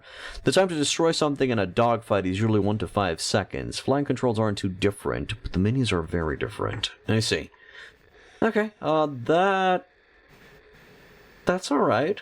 That means I would have had a very... quite a few problems with the game because... Try using the repair laser. Sir, I am focusing here. I'm not. I'm focusing here. There it is. Whoop, stop. Wait, no, don't stop. There we go. There. Backspace is stop. I don't think I need to use the repair laser on this thing. Do I... How do I... No. Do I just go into it? Let's see, do I approach the anomaly? Whoop. Oh, okay, we are hugging it. I don't think I need to. Okay, so it's not the repair laser. Maybe I need to go into scan mode? There it is, okay. You seem to have recovered some long-lost file. Ah, a historical article. How fascinating. Uh-huh. M to open map, select the encyclopedia, and select timeline. Scientists create jump gates. In Oh. 2022 AD minus 184 NT, Ashizawa Kazuko made So practically world building. of the Winter Blossom. First 200 years. A new threat emerged. And also it seems we got some extra entries for the DLC as well. And so much more. Hard to put into words, X3 is still using the same old engine from 1909 with all its limitations. Damn. Yeah, I can find 30 story entries about the lore of X and the previous games. That's very cool. Alright, I gotta select me own ship. I have to go to it first. There. Yeah, ads are gonna appear. To deactivate scan mode. There we go. Just so we're not bombarded with so much information. Little gun that could. And stop because I think that's the access hatch. Enter. Get out of the way! Jesus! Docking granted. Ah, thanks. There. Alright. Do you wish to visit another location? Well, I still have two more. Crystal hunting, which I completely forgot last time I played the game, that it existed. I'm not exactly sure how you even go about and find crystals to begin with. And then we got a station construction tutorial, which I'm going to be leaving for last. I know that the text was telling me how to dock, but it was in the way of my docking button. And I wanted to use the button, okay? Yes, I know it's Shift D. All's good, man, all's good. Has detected some rather interesting crystal formations on asteroids. Alright, let's go and find out. Magical teleportation is a go. Elite Vanguard. Now that you're aboard the scout ship, let's see if you can find those elusive crystals. Reports say that you can spot their glisten at a distance. I'll mark the most likely candidates. Yes, please. It appears that you found a cluster of crystals. I expect a few shots from your weapons will help dislodge them. So that's the glistening? I can barely see that. Okay. I mean, I'm just gonna... That's a no. Can you make the tiny, shiny, blinking light? I don't know. With a scan? That doesn't seem to be the case. The tiny, shiny is not blinking. From a distance. Alright, let's have a look-see. Oh, I can see it. Oh, I can see it. It shined at me. It winked at me. It was so nice. Come on, wink again. Wink again, you little... Fine, it winked once. Alright, so... Boop. I'll have your sensors begin analysis. While the computer's working, perhaps you can go to another location. But, sir... Wait, I wanna grab that entire thing now. Each crystal slab has its own blinking frequency. Jesus, okay.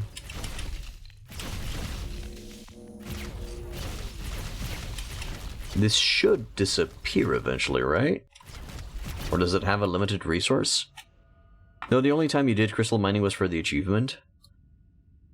I seem to remember needing crystal mining for some type of equipment. but I can't remember. No, I think it was for a quest or something. There it is. Finally destroyed it. Delicious. Wait, so that's it? That's all, folks? Really? You're not really going to give me any extra information? Okay. Guess we're not getting any extra information on crystal hunting. If you see something shiny on a meteor, shoot it. And then suck it with your vacuum cleaner. That's kind of it. Yes, look for the shiny and chrome. Alright, let's go to... Station construction tutorial, I guess. I gotta teleport to it, right?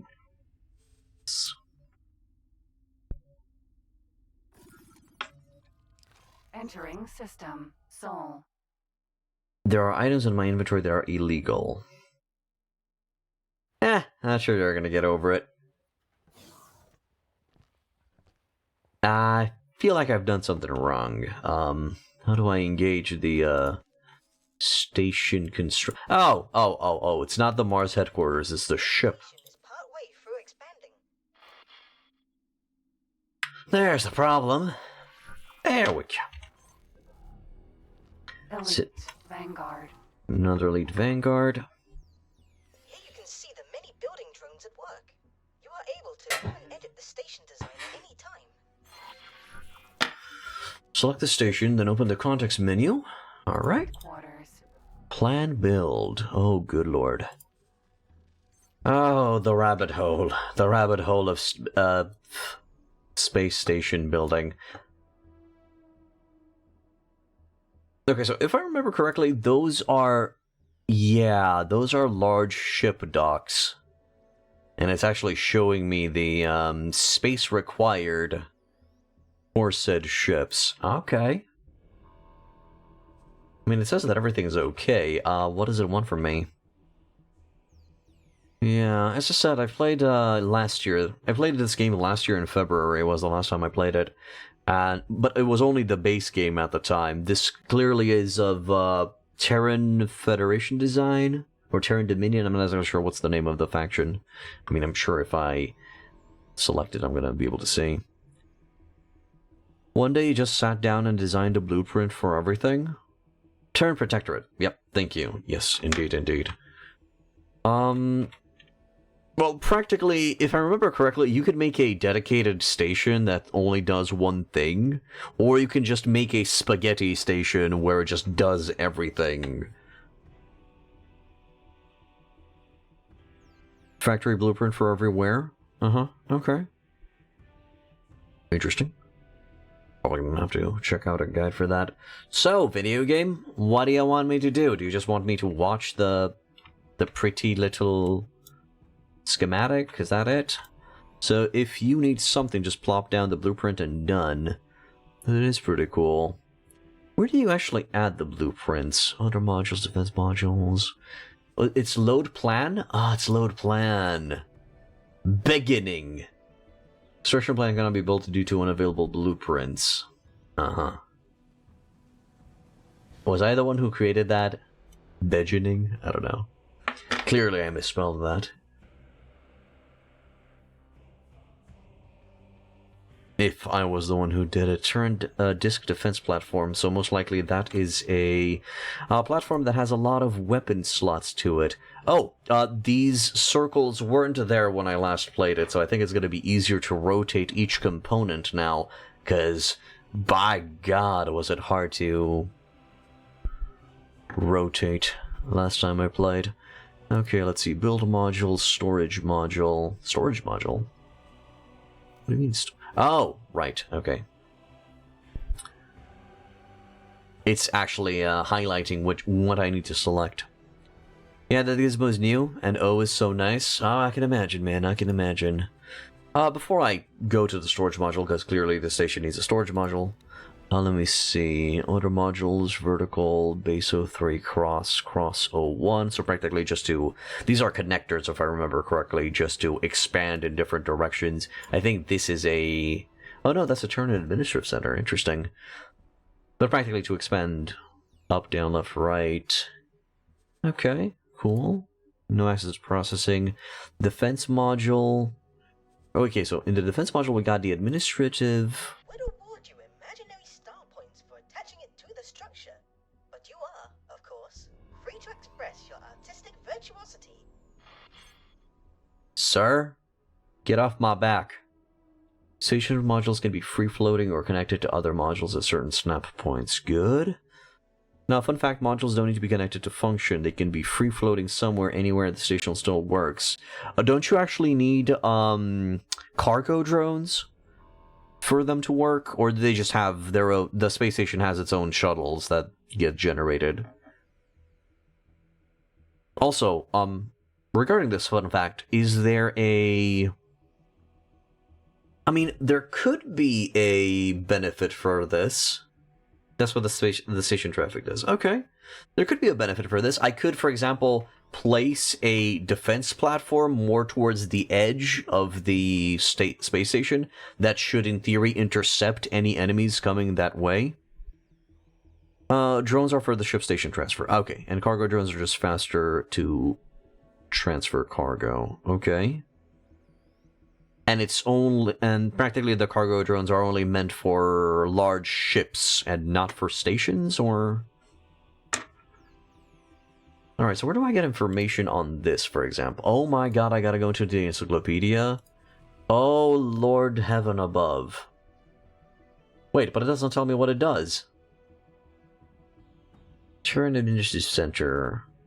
Universal. Okay, it's telling me the requirements, the estimated build time.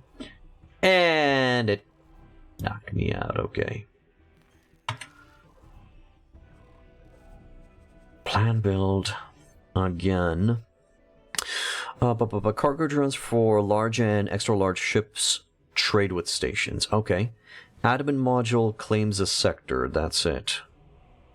Administrator claims a sector. So practically, if I constructed an administration module, or admin module, it's going to say that this sector is now part of my faction. But if there's two, if there's two opposing faction administrator modules, there can be only one for the sector to be claimed. Yeah, they increase speed. Technically, you don't need them since ships have them too. Okay. All right. Cool. Then we got the bridge, and we got the disc. Okay, so understandable. The disc is practically a weapons platform. If I remember correctly, the disc. Imaginary star points for attaching it to the structure, but you are, of course, free to express your artistic virtuosity. Oh goodness gracious! Delete. Can I? Oh no. Please don't tell me no. It's not gonna build anything until I press the order button. It should have disappeared, since I haven't saved the design, I think.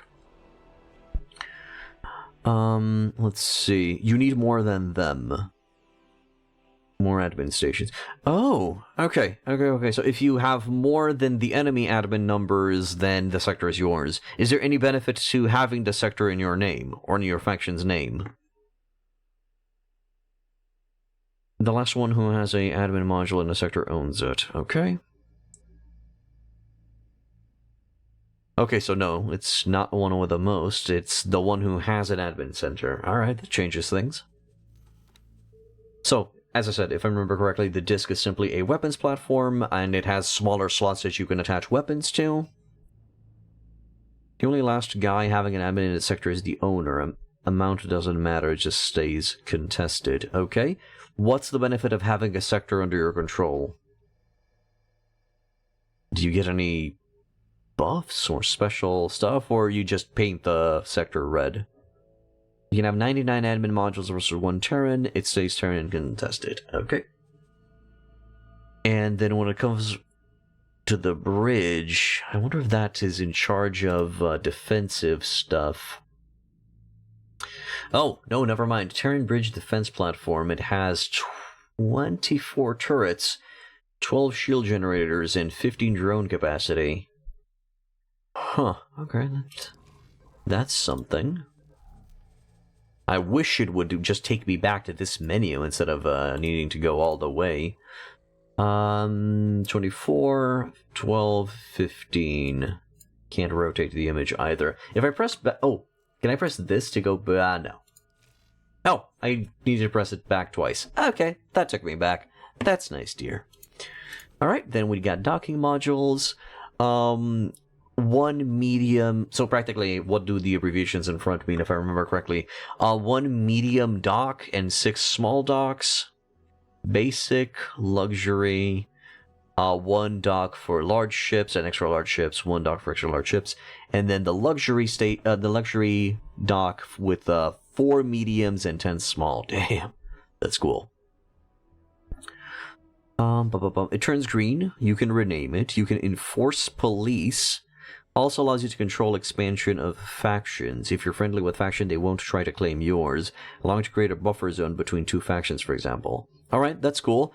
When you say you can enforce police, each and every ship, I need to just manually construct and assign to police work, right? It's not like they're just gonna spawn in and that's it. If I remember correctly, you have to manage everything. Alright, let's go to the storage modules. You can also make stuff legal and illegal within that sector. Alright, that's cool. Thank you, Darkfire Phoenix, for the addition. So what do we got? Solid container... Oh, sorry. Solid module and container module. As I said, for solid, it's practically raw materials, and for containers, it's processed goods. The game doesn't want to tell me what it needs. Maybe it's the grayed out location? Computronic substrate production, metallic microlattice production. Okay, that's container. It needs a container. Imaginary star points for attaching it to the structure. But you are, of course, free to express your artistic virtuosity. Now you can set stuff to illegal and have your police confiscated. Oh, that's nice. And the confiscated goods come into my inventory afterwards? Cause that sounds a little bit dickish. Yeah, fam, I love the X series. My comp is too shit for X4 though. X2, you rock it. You rocked for years. As long as you're having fun, Leviathan. You'll all you want, you'll have no power here. Though that tends to very quickly lower your reputation because there's a very high chance that you're going to be confiscating illegal goods from your allies. You still do X2 once a year and very comfy? Alright, cool. Oh, I love the fact that it actually shows me where I could attach these. The attachment modules.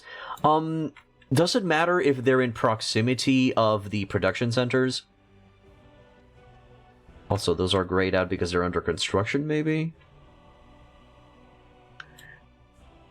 So the closer the storage is to the production centers, the faster they're going to be moving stuff around. Is that a thing? Nah, distance doesn't matter. Alright, right here in the... No, I'm kidding. Alright, I would like to make practically just different areas. And it would look nice to have the storage near the docks. And...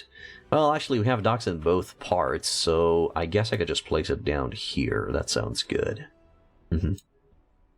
Let's go. Once you are satisfied with the placement, confirm your changes. The only rule is to stay inside the box and to not block docking paths. No, I understand that, of course. I see the big boxes that I need to stay away from. And, well, it's kind of like a central position between all of the docks. I do like that. And there's a confirm module change, yes. Now, allocate sufficient credits to the construction site. I recommend accepting the estimated construction budget. There's an estimated cost for this construction. Oh, come on. So, estimated cost for this construction. Manage buy offers for needed resources. Okay. So we're going to be needing all of those. Claytronics, hull parts. You can acquire new blueprints for station modules. Thank you. Design and construct vast production complexes or deadly defense stations. Yeah, I would just slap defense stations near gates. If I were to select a location where to slap them, it would be near the gates, clearly. So practically those are all of the resources that we need to buy. The estimated price to buy resources is 457k just for a storage? Jesus. You accept the estimate, I guess. It will be kind of bad to get your storage modules and thus cargo get blown to dust just because you placed them too far from security modules.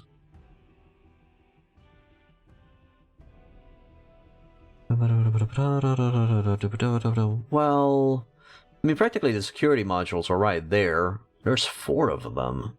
It's kind of like an indication of how many I would need. You haven't built defense stations in forever. They're just not needed. Alright.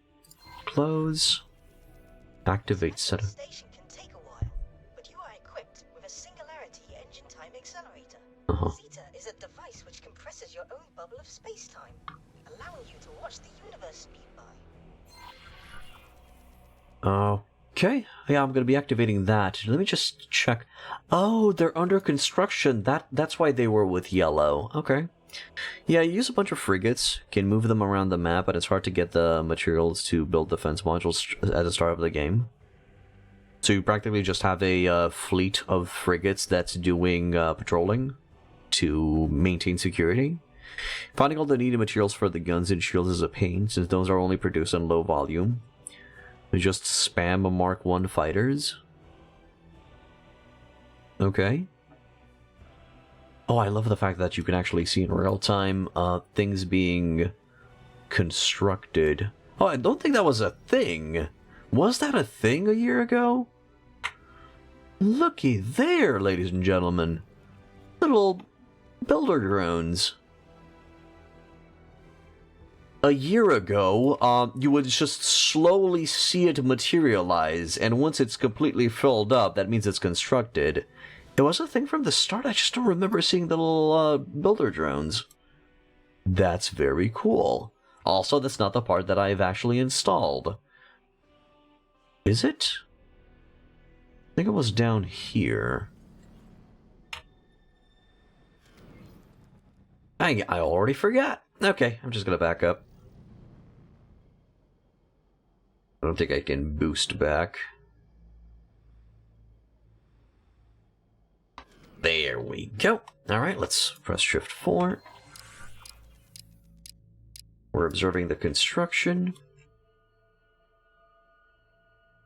There were 2 other modules in queue. Yeah, and I think it constructs each module at a time, right? I can select the station and observe it from close by with F3. Yeah, give me a second. Where's the next part that needs to be constructed? Let us leave the construction vessel to continue its task. Do you wish to visit another location? Sir, allow me to check stuff. So select F3, right? Nice. Yeah, it's starting to gain shape. So this is Terran architecture. God, I love this. It looks so clinical, so clean, so sleek. I might be playing with these factions. I might play this faction. Okay. So I guess that's it. Are we done? Mars headquarters. Data vault crystal hunting. This scout has detected some rather interesting crystal formations on asteroids. No, it's repeating the tutorial, so I guess I can exit. That seems to be it. Okay, we went through the tutorial and it only took us 2 hours. Well, it's better than last time when it took us 6. Well, I don't think it took us 6 hours, but it took us a while.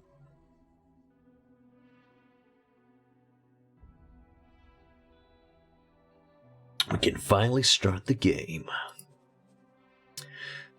Alright, so what do we got here? The connection that binds. Shush.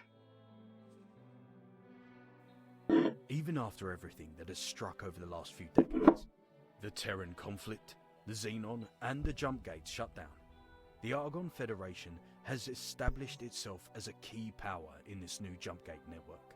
And even its most distant colony, Black Hole Sun, is a hub of trade and community. Opportunities are aplenty for all. Every day, scores of young pilots set out from the system for the first time, on their way to find adventure among the stars. I wish you could stop those voice lines for going off. I'd rather just read them myself. The next tutorial is some 200 hours. Okay, what do you mean? The actual play run is some 200 hours, or are you talking about extra guides and documents that you could go through? Custom game editor, station design simulator, just loading while playing. Okay, yeah, so you were referring to what I was thinking you were. Young gun, Argon male, black hole sun. You start off with an elite fighter and 10k to your name, no property. Unworthy entrepreneur. Okay. Setting out from your home in black hole sun, limitless opportunities lie ahead of you. Your ship may not be the best that the Argon Federation has to offer, but hopefully your resourcefulness will prevail no matter which direction you decide to take. What the hell? Okay. Unworthy entrepreneur. You never were the shiniest egg in the clutch. Your piloting abilities were overshadowed by your egg sibling, Ruziris 5. Your lack of management skills put to shame by Ruziris 9. And you didn't show as much interest in my endeavors as Ruziris 2. Your brazen display of financial incompetence was quite a disappointment. But now, as the final balance is calculated and nothing else matters anymore, I finally understand that your interests lay elsewhere. So I guess we disappointed Dad. The unworthy entrepreneur. We start the game directly disappointing Dad. Man, it's like real life. Alright, never had much interest in joining the family business, but now your mother has passed away and left it to you to make sure her legacy continues. Prove yourself worthy of an inheritance left to you. So we start as the Talati, which if I remember correctly, they're the economic-focused faction. They're all about trading. Your name is Eulolios Sandurus Rusurus the 11th. You're the 11th brother in the family? Jesus crikey. Alright, he was twin 1. We start off with a Kestrel. And a Vulture transporter. I think that's just a small transport ship, if I remember correctly. Property, Sunrise Flower Production Station. You start off with a station? Damn. Cool. I mean, usually I just like to just start off with super mega from the beginning, small nothing, and then just rise to be king. Which we'll probably do, but I do want to see the starting options. Dedicated warrior of the Pyramids. Times. For centuries, the Pyramid lived in peace. Strife between us was a relic of the past. So dependent are we on the Pontifex that when the jump gate shut down, and the Pontifex could not contact us, chaos ensued. Life fell into ruin. We searched desperately for guidance, some even going as far to birth new leaders, each with their own perspective, each with their own ambitions. When the jump gates realigned, it could only end in conflict. Each Pontifex believed they were in the right, each unwilling to back down. Civil war was simply a matter of time. Alright, not family. Talati in space lay eggs with clones of themselves. The extra names are their parents and grandparents. Huh. Okay. So I'm the 11th clone slash son slash daughter. Okay. Let's see. The Terran is the best start, by the way. They have easier build chain. That's the thing. Even though I like the look of the Terrans, I'd rather start off with just the normal build chain just to get to accustomed to the more complex version. You know, the one from the base game. Thank you for the random lore drop. I actually appreciate those. I love immersing myself in the video games I play. All's good, man. Cradle of Humanity. Their faction missions are like tutorials. Alright, don't know about that. Terran Cadet is pretty rough as most people hate you. You just get to shoot things early. Right. Are we the baddies? Anyway, the Paranids, if I remember correctly, are a very religious faction. At the front line of the Paranid civil war, you pilot a warship for the god realm of the Paranid. The heretical holy order have had too long to sow discontent amongst your people. It is time for this needless conflict to end. We start off in Trinity Sanctum. Our gender's the 5th. Our name is Aman Kalat. Alright, and our starting ship is a Perseus fighter. And just 5k to our name. You pilot a warship. That's not a warship, that's a fighter. Okay. Untested Explorer. The jump gate shutdown is now defined as the single most important event in the history of the network. A disaster of cataclysmic proportion that changed everything, redefining our very way of life. Despite all of the odds, however, we have come through the other side, and along the way, have found more to research and explore than ever before. That is the area in which we pride ourselves, the Alliance of the Word. Founded on the idea that those disconnected from the Jumpgate network could be saved, we strive to find out more, for the good of all of us. Alright. So, Argon Female, Celaya Terran, location Sacred Relic. Our starting ship is a Discoverer scout ship. Okay. 5k. Recent history means that the universe must be newly discovered. Recently accepted into the Alliance of the Word's Explorers Guild. You set out to prove yourself. And to help discover the ever-present mysteries of the cosmos. Alright. And then the Accomplished Scientist. Yes. The Adventures of Celaya Terran.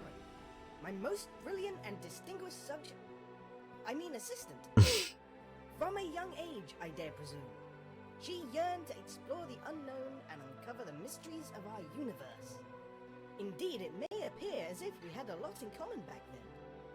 We surveyed anomalies in time and space, brought about the materialization of a unique and special station, almost intentionally, and escaped from the vicious machinations of one pair of particularly unpleasant split-fellows.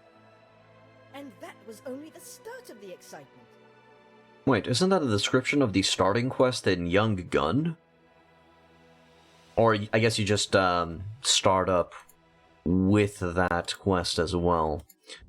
Oh, the discovery of the mysterious facility. Your job has only just begun. Help your mentor to achieve his quest for technological advancements and uncover the mysteries of the universe. Your name is Dr. Celaya Terran, female. You start off in the Grand Exchange with the ship Nodan. I don't really remember the Nodan.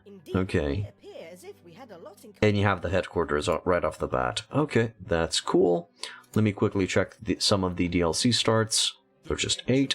Shutdown plunged many lesser civilizations into chaos.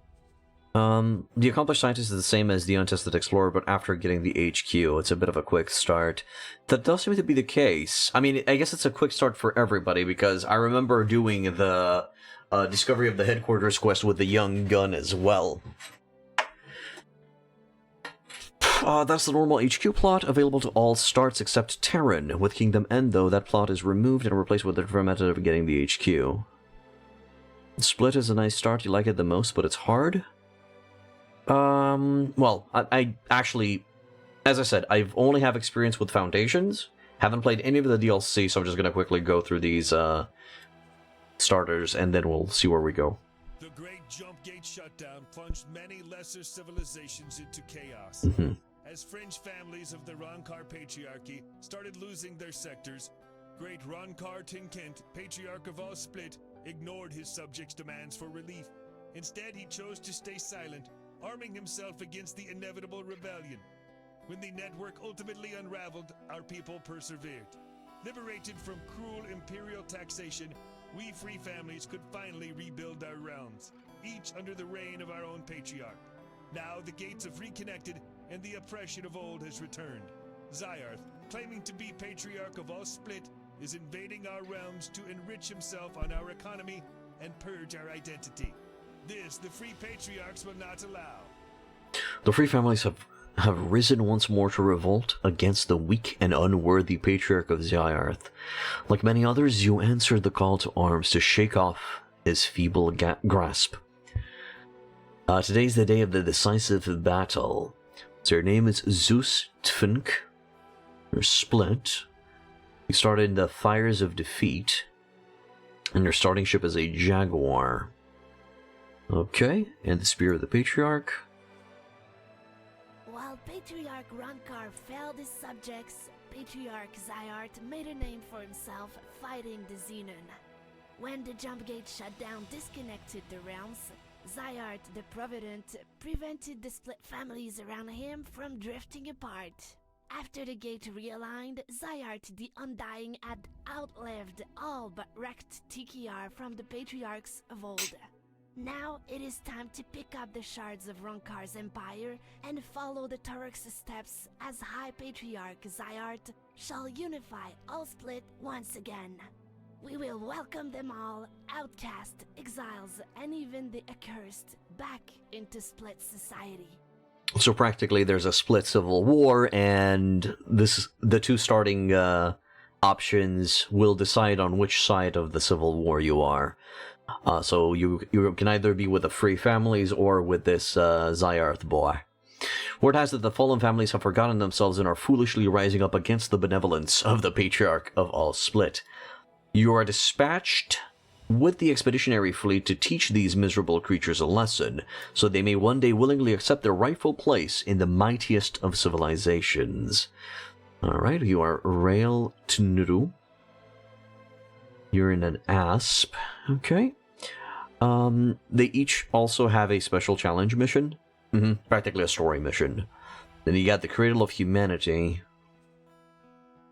In the aftermath of the escalating tensions between the United Space Command and the Commonwealth, culminating in the destruction of the Taurus Eternal, the people of the solar system welcomed the seclusion the Jumpgate shutdown brought with it. In isolation, they prospered, and soon began to heal, putting the traumatic events of the past behind themselves. After an initial period of instability, the USC government was restructured, and out of the wreckage of the old, the Terran Protectorate was born. Now, having re-established contact with the Gate Network, we, the Protectorate, are the shield valiantly standing between its inhabitants and the Xenon menace. The other factions may not recognize us as Supreme Protectors just yet, but they will. Oh god, we have to spread our peaceful ways by force, huh? Let's see. It turns more heavy on lore, which is awesome. PO, Project Genesis is easy start Terran. Alright, let me just read. Being born in an outer soul, Protectorate policy prevented you from seeing Earth. Now that you have graduated from cadet school, you can earn that privilege. You are Raibu Hurricane. Terran male. Your location is Mars. You're on board of the Kukri. Practically what we use in the tutorial. Alright, and let's check Project Genesis. The mission statement of the Pioneer Initiative was to expand the Terran sphere of influence past Sol's gates. Refugee communities suddenly stranded when the gates were disconnected, along with disenfranchised people born on the outer rim of Sol, were brought together under the banner of expanding into the unknown. At first, it was merely a tool established by the Terran government with the express intent of keeping these disparate groups at arm's length, and to create another protective buffer between Sol and the Gate Network. Ever since their inception, however, these resolute pioneers ceaselessly fought to loosen the Terran's grip over the organization, in order to turn it into something truly inspiring and independent. Oh, really? So it's practically a split faction from Sol, from Earth. Your academic accomplishments did not go unnoticed and led to your enlistment for the classified Project Genesis. It is your privilege to work for a reputable chief scientist, Dr. Rick Feynman. As a pioneer, you will have to be resourceful and, most importantly of all, not disappoint. So you're Nagia Takio. Terran, you started in Brennan's Triumph, and you're at the helm of a rapier. Alright. And then Tides of Avarice. Pirates? The Vigor Syndicate, you say? Well, of course I can answer a few questions, officer.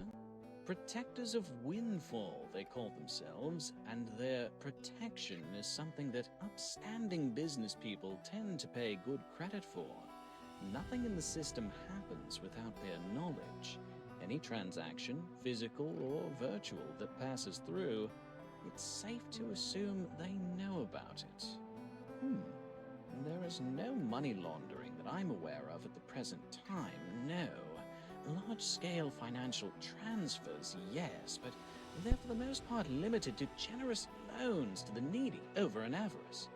What's that? Runners? I don't think you should pay those rumors any attention, officer. Under the Syndicate's watch, there has been no smuggling of illicit substances for as long as I can remember. Also, there are no Skaven in the sewers. When after weeks of slow business you received the order request from the Aurora Casino, you thought you had hit the jackpot. The feeling of elation was followed by the realization that your route would take you... One sec. Route would take you into Vigor Syndicate territory. If you wanted this job, you would have to cut them in. Despite the warnings, you thought you could handle dealing with, my god, that scroll.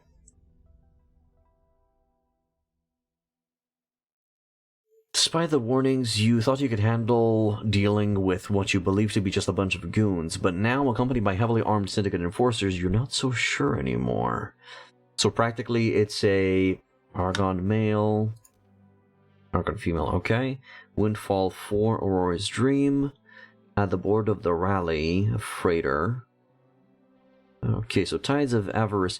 Okay, that sounds like just a amalgamation of different alien races working together for the prospects of profit and criminal underworld, stuff like that. Alright, noted. What's with Stranded? Have I ever told you about the time we went head-to-head with an armada of pirate hunters? Oh yes, things were going all sorts of sideways. Then a second, humongous fleet showed up. In a blinding revelation from the Holy Triangularity itself, one of us had the idea too. Actually, this won't make sense unless I wind back a bit further. So bear with me. It was in something of a spot of bother when this dashing young scoundrel single-handedly overwhelmed the entire guard detail of a Ministry of Finance military station. Alright. GameStar type guided. You've always been a bit of a troublemaker, so it is, not unusual for you to find yourself in the occasional sticky situation in the pursuit of easy credits. This time, however, it seems like your schemes have maneuvered you into a total dead end, and you will have a hard time getting out without help. Very cool.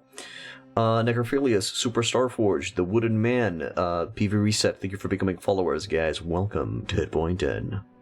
Gilberto, Friendly Dude, thank you for you as well. Shrouded is nice, puts you direct into the Empyrean Curse storyline, which is pretty neat. I see, you start off in 18 billion. I remember the Ministry of Finance, if it's part of the... I can't remember the name of the race.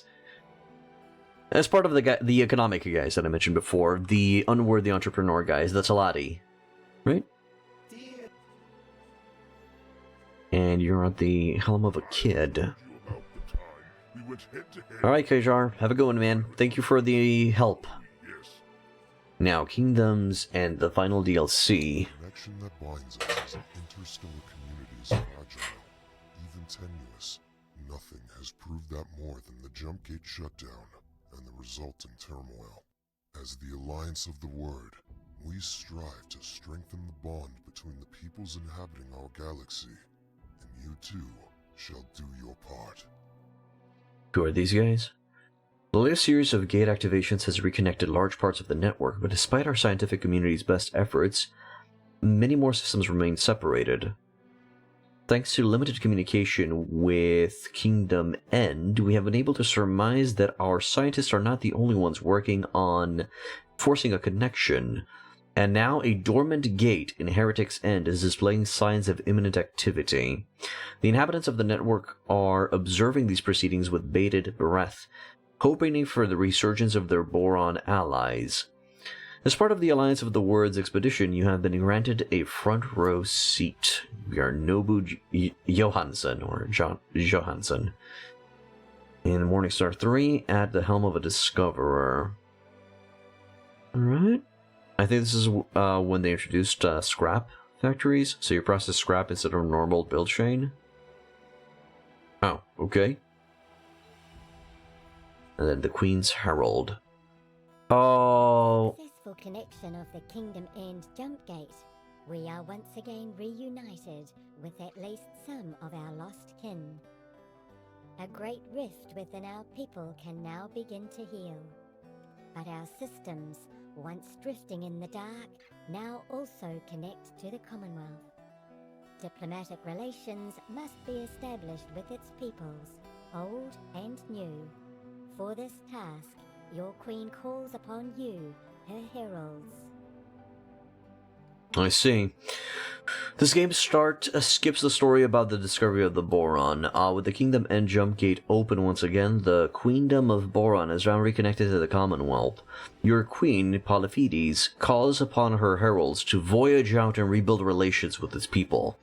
You answered Her Majesty's call and are awaiting your mandate. Nice. So you are FOMO-Fi, or FOMO-Fi. Kingdom End 1, you're at the helm of a Thresher. And now I'm going to disappoint everybody by just going with a young gun, because that is just the basic start, and we're going to be experiencing the expansions that way. Even after everything that is struck, because I assume all of them are available. Conflict, the Xenon and the jump gates shut down. The Argon Federation has established... Let's go. So we're going to be Val Sultan. Val Sultan's log. Day 1. I'm excited to get underway with this new ship. I'm not entirely sure what I'll do yet. Trading, exploring, am I brave enough to face combat? Whatever it is, I'm sure it'll be exciting. Here goes nothing.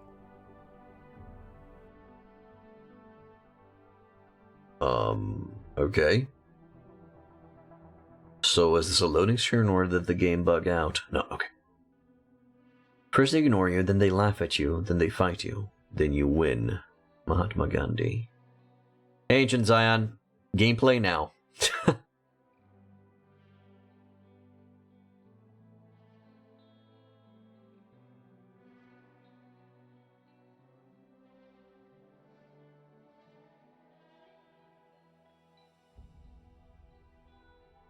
So strafe, got it. We've already been doing that, which is great. Unlock blueprints. Do I get a main quest? Display ship options. Dealing to Vanguard. Alright. Rename. We're at the Argon. Mission offer is no missions. Okay, so just a sandbox. Nothing starts. It's over. And we know of Black Hole Sun 4, second contact to Flashpoint Argon Prime, and that's it. The rest of the place is unexplored. Oh, this is going to be fun. Alright. Display information, upkeep missions. Acquire a captain. Yeah, we'll do. You're gonna need to scan the station to get the first story mission. Okay. That's gonna be giving me the information on the Boron scientist, right? Let's see, Intership rename. We will call it well, Young Star. Even though I'm not that young. And I think one of the first things that I'm going to do is I'm going to go into the encyclopedia. Let's see what type of guns do I got on the thing. Flight School has already taught you the basics of spaceflight. Learn about missions and other activities? Yes. Okay. Mr. Youngstar, what do we got? I mispressed ship information. There we go. Oh no, I didn't mispress. Location.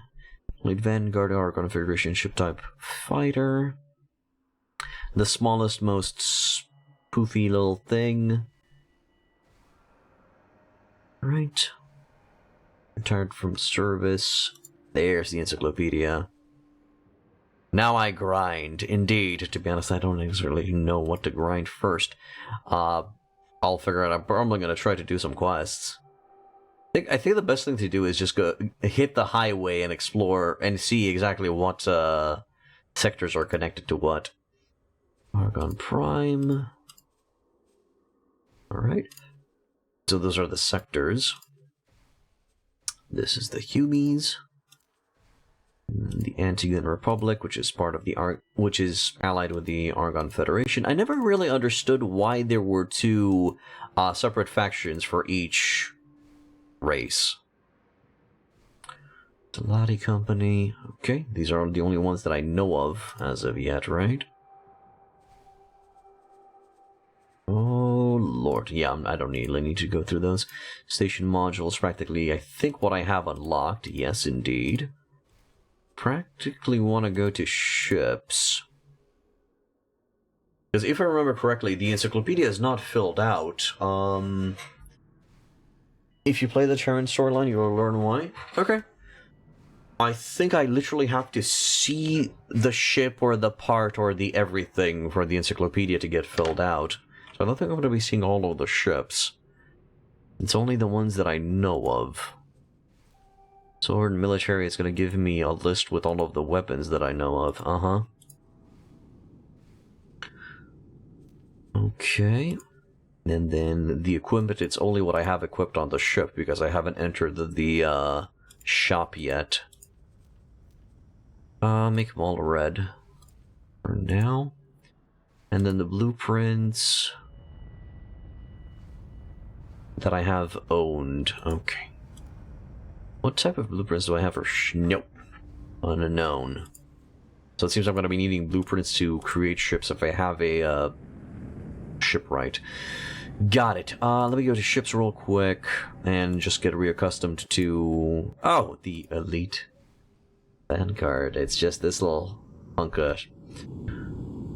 Just as you need to get into Terran territory and get to 20 plus reputation with them. It's okay. It's okay. We'll see. We'll see who we're going to be joining. Trading ships. Mining ship. Alright, so first of all... It's like a baby Normandy? It's a very, very small... Remember those small little transport helicopter... Well, hover ships in Mass Effect? That's the size. That's the size of this fighter. Can't buy ships because equipment docks. Okay.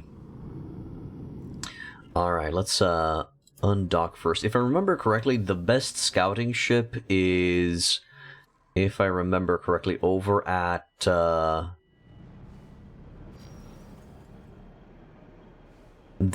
Paranids. The Paranids seem to have the best scout ship. I think they might also have the fastest engine as well. Or the best combat engine? I can't really remember. Alright, so I guess I have to start scanning all of the stuff. Because usually what I would do is I would start off with a scout ship. Although the scout ship is not really going to be allowing me to do the deeps. To fulfill some of the combat missions. Do I have to go super mega close to scan one of these? Yep, there it is. Okay, so now it's scanned. It shows with yellow, with red. Is that DLCs now? Best one is Split. Oh, so the Split is the best scout ship? Okay. Sadly, I don't have the entries in the encyclopedia, so I can't really tell. This is the equipment. There it is. There. It's so fast you miss all the gates? Jesus Christ. That sounds scary, man. Okay, why can't I scan this part? Argon equipment dock. Excel ship bay. The AI can't keep up? Wow. Hardcore. So I guess I just give them one of the paranoid versions to an AI pilot if I need scouting purposes. Okay, oh, hello. We found a little signal. I assume if I scan this, it's going to give me the main quest. What type of gun do I got on this thing before that? The small pulse laser Mark 1, okay.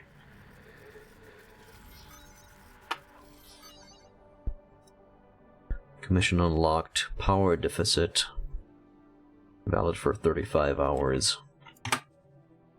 So... Whoa! Jesus Christ! God! I pressed tab thinking that I'm going to be opening a menu. That's not it. That's the boost. Okay. Ship information, mission offer, mission manager. No. Where do I see the information that I literally just acquired? Or is that practically kind of like a tip that, hey, they need energy cells here? Can I find that in the log, maybe? Tutorials and help, ship interactions. No.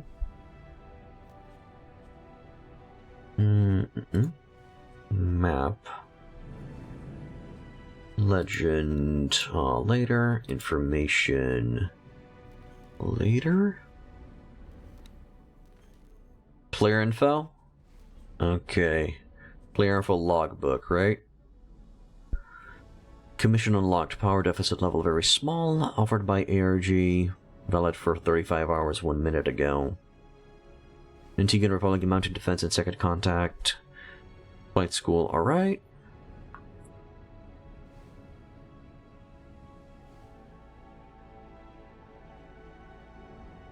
So, it's a hack that slows down station production.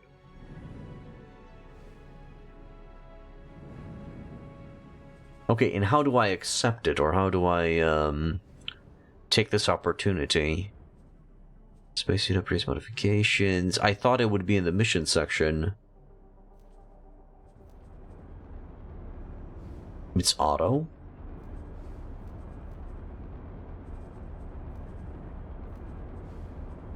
General.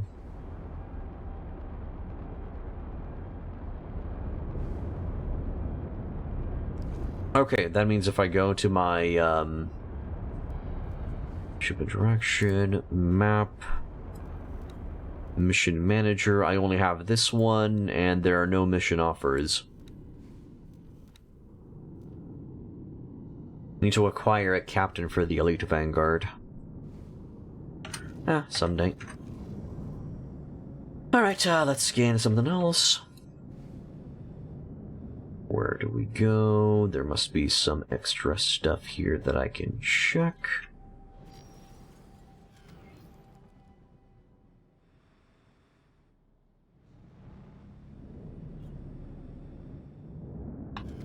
Alright. Okay, getting close to a signal.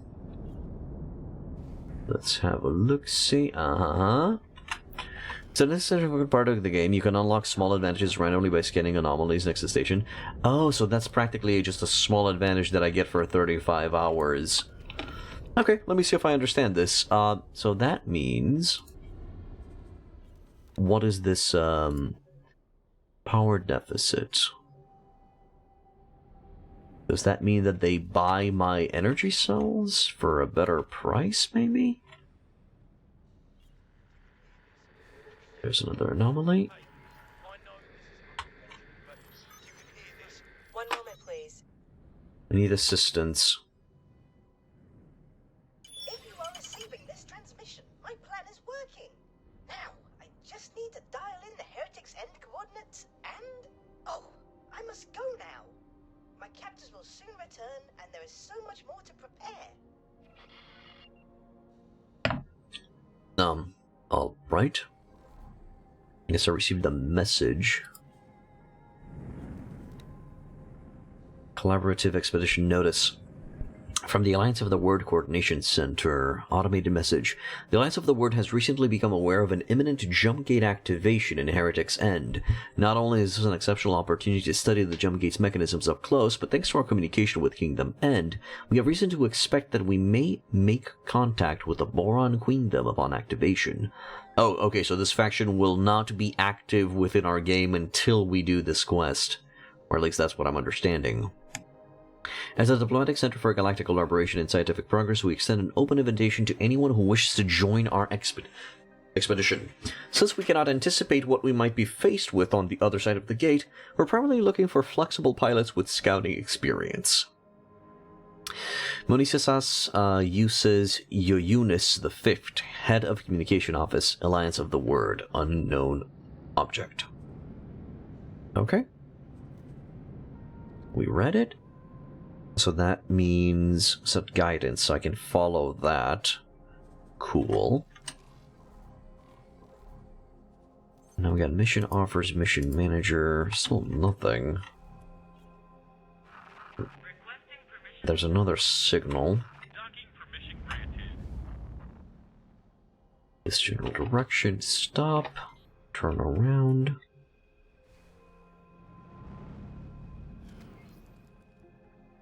Am I going in the right spot?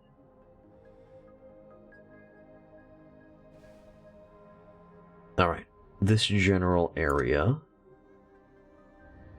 So maybe it's on the other side here. There it is.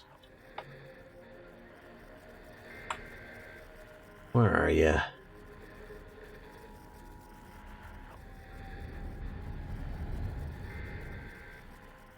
Oh, come on. Okay, I think I need to step it back a notch so I can get my bearings. Right, now this... Ah, there it is, of course. Data stream. Discount unlocked. Huh, so I now just have a discount inside the station. That's adorable. If I remember correctly, I just need to travel around to gain access to different quests. So I think I'm going to be hitting the space lane real quick. Starcast object. There we go. We're going to fly to the super high. Whoop. Wrong direction. Super highway. Why don't I have it selected? Oh, no, I have it selected. Never mind. I just couldn't see it properly. Or not? Where's it sending me? It's sending me to there, right? There we go. Alright. Activating tab. And we've entered into travel mode. So what I'm going to do is I'm going to follow the highway into a loop just to discover as many sectors as possible and as many ships as possible, and then we'll see where we go from there.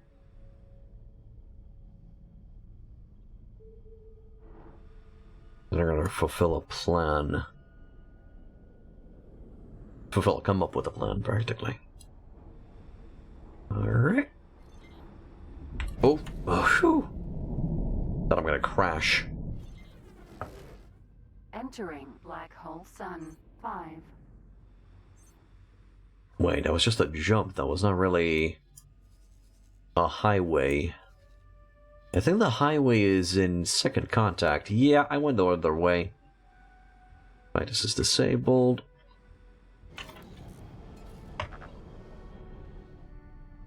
Let's go back.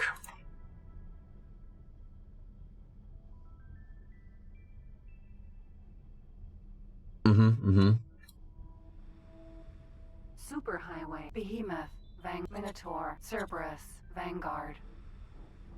Yeah, I'm gonna have to get accustomed to all of the ships again. But we'll see when we get there. I remember the Perseus, I think it's called, the scout ship of the pyramids. Remember the Perseus, man. It's such a fast boy. This is a slug in comparison. Entering Black Hole Sun 4. Shift 1. There we go. Just to keep the momentum going. Yeah, we also don't really have a very high range. So what I'm going to do is I'm going to select the jump gate and start guidance towards there. Shift the G, okay? You should remember that. Then we're going to turn around there. And we're going to go. I'm going to keep an eye out to see if we can find not an equipment dock, but a ship. Right, a ship wharf. I'd like to buy, or at least have a look at the ship selection. Although I think each faction is going to be selling their own ships. It should be showing me the ones that I don't have a license for as well. For example, you can only buy military ships if you have the military license of that faction.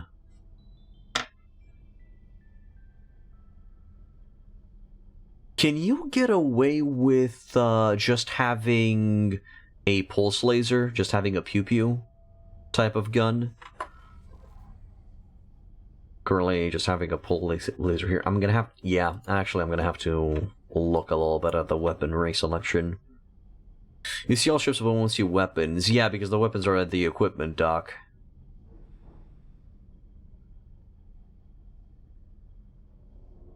Shuyaku, Sentinel. Shuyaku. Right. Jump gate, second contact. Here we jump. Entering system, second contact. Alright, we received a... That's the highway. We received a message. I'm gonna hit a little bit of a brakes there. Your scouts, you can't do much but explore and do fix explore missions. Let me check what's up with that message. So, player... Unique opportunity to help Hatikva. From Reino Mara. If you're reading this automated message, you've been identified by the Hatikva Free League as being capable of aiding us in becoming a fully fledged, independent nation, aiming to take its place alongside the established powers in the Jumpgate network. Our ultimate goal is to establish a safe haven for all peoples who are struggling, whether that be from the long-lasting consequences of the Jumpgate shutdown, or because they intend to trade in wares others might deem illegal. We would like you to represent us in matters of trade and security. We've taken on a skilled analyst to work alongside this role, and oversee the project's diplomatic elements. You would of course be compensated for your efforts, and the new contacts you make may also open the door to further opportunities for you. If you're interested in joining our cause, please accept our mission offer. Got it. Cool. Boost it up into shift 1.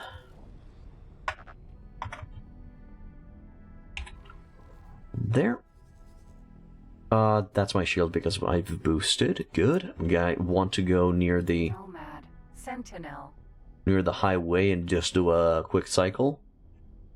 This is a free ship story mission. It's in your mission log. Free ship story mission. Okay. Give me a sec. Let me just hit the highway and then I'm gonna check the story mission.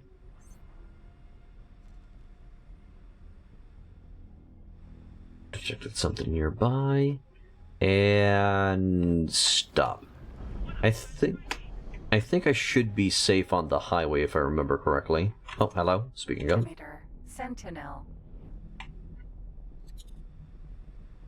If I just do a full cycle, I don't think anything can stop me. Let me check the player section. Mission manager, what is it? Map? There it is. Join the Hatikva. Okay. I missed what? The highway? The highway's right here. I didn't want to overshoot it, is what I mean. But as long as I just land a little bit in here, I should be fine. There. Oh, come on. There it is. Alright. Now we're just gonna wait. Entering system. True sight. True sight. Alright. We're just zooming around. Oh, they actually added new icons to some of these locations, so you can understand what each location is at a glance. Entering system. Holy vision. Holy vision. I guess these are Pyramid. HOP. Holy Order of the Pontifex. Refresh the mission menu, they leave. Entering system. That seems to be the case, yeah. So I needed to accept it if I were to... Oh my god, they're fighting. So I need to accept it once I'm in the sector. Pious mists. Alright, we're now in Pious Mists. I really need to learn the abbreviations of each faction. Let's go. Entering system. Unholy retribution. Unholy retribution over here. There should be a full circuit. Practically, it's going to reconnect with second contact to Flashpoint. Entering system. Trinity Sanctum. Pyramid Wharf.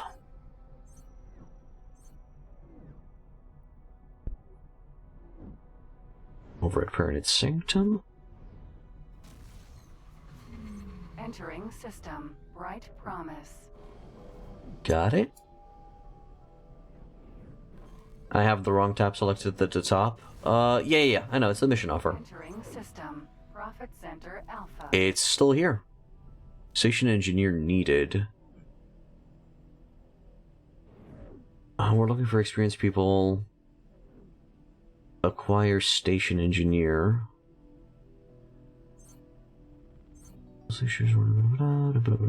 Okay, yeah, there's gonna be some stuff to add. Entering system. I mean, you were talking about the joint Hatikva's trade revolution would disappear if I refresh it, right? And yeah, I do understand that these get popped as I pass on stations. For right now, I'm not looking to find a mission, I'm looking to just discover the sectors a little bit. Entering system. Hatikva's choice. And if I remember correctly, joining Hatikva Trade Revolution will actually take place in Hatikva's Choice 1. New story mission is now available. The Alliance invitation.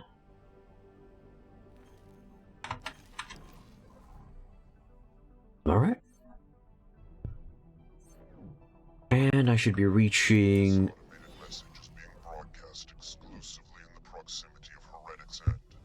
Signs indicate that we will imminently witness the extraordinarily rare reactivation of a jump gate. The Alliance of the Word has assembled an expedition to study this rare event.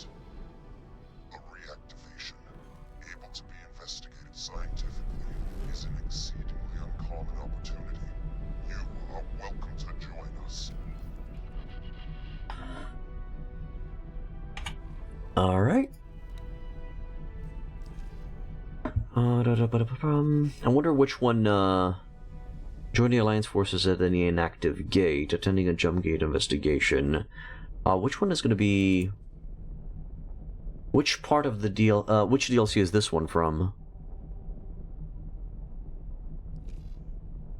Pilots wanted. What's this? In order to expand our operations and meet our next group of targets, we're looking to hire a number of pilots to work for us. Each should be trained as described. Oh, so practically, I need to deliver 2 pilots with those stats. Okay. That's the Boron one? Okay.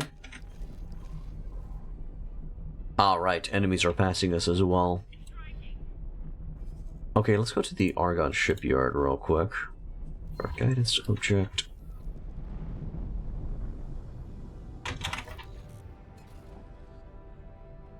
There we go. And Shift A. There we go. And now that we're autopiloting towards there, we can have a look-see. Probably just going to be visiting certain stations here and there, doing some smaller side quests, and I'll try to find those fix missions that you guys mentioned. Incarcatua, Sentinel. Should have seen some interesting stuff on the way through a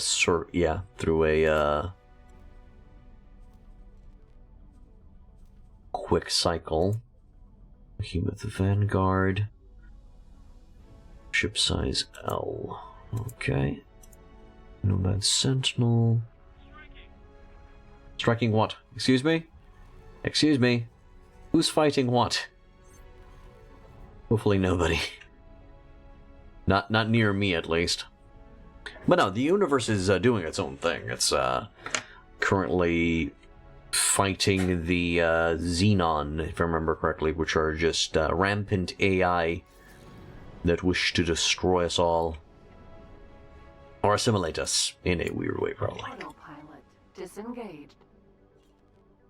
Okay, so I need to ask for... No, not docking permissions. I need to select this station, if I remember correctly. Oregon Shipyard. Indeed. Right-click. And then... Live stream view, no. Request dock permissions. Alright, so they provided me with docking clearance over there. Should be able to just land on top, if I remember correctly. Oh, hello. Short range transporter A. Don't shoot!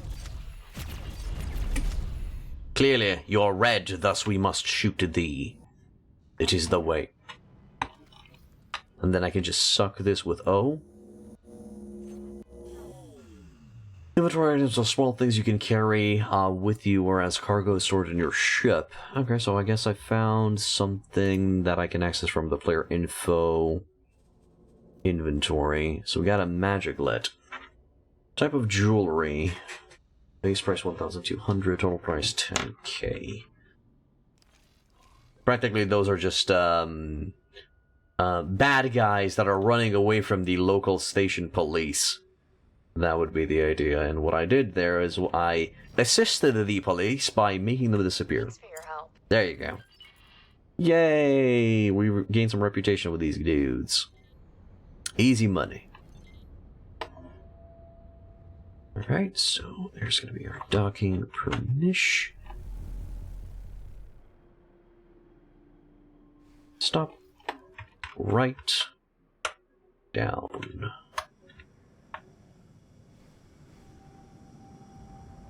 Good. We landed safely. Successfully docked. Good, good. That's components, advanced electronics. I think this is only what's on the ship. If I want to trade whatever I have in the inventory, I need to go to the... literally off the ship and to the market to trade that magiclet jewelry. Let's buy a ship. Let's see what they got. Only large and extra large ships. You sure about that? What do you guys have over here? The Veles Vanguard. I think I remember seeing this ship before. No description of said ship?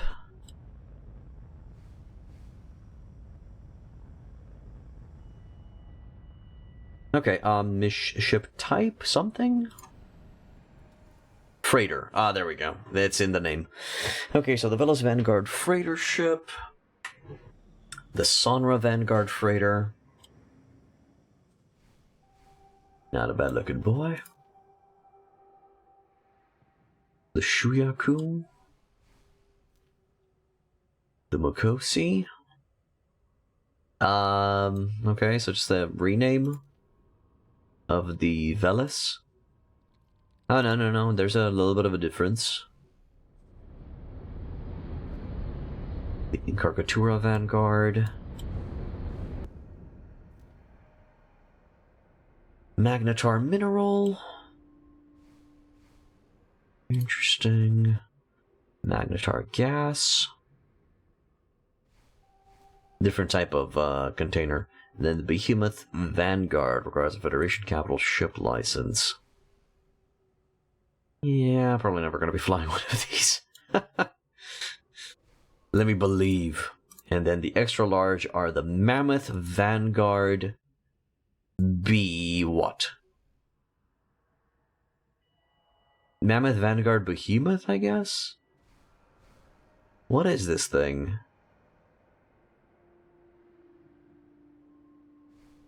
Deployable 450... 40 countermeasures. Do I literally have to go into the, encyclopedia to check these out? Nomad Vanguard Auxiliary. And then the Colossus. This thing is really giving me Star Trek vibes. And I swear, officer, can we just place some spinal cannons into those 3 slots? No, we can't. Okay.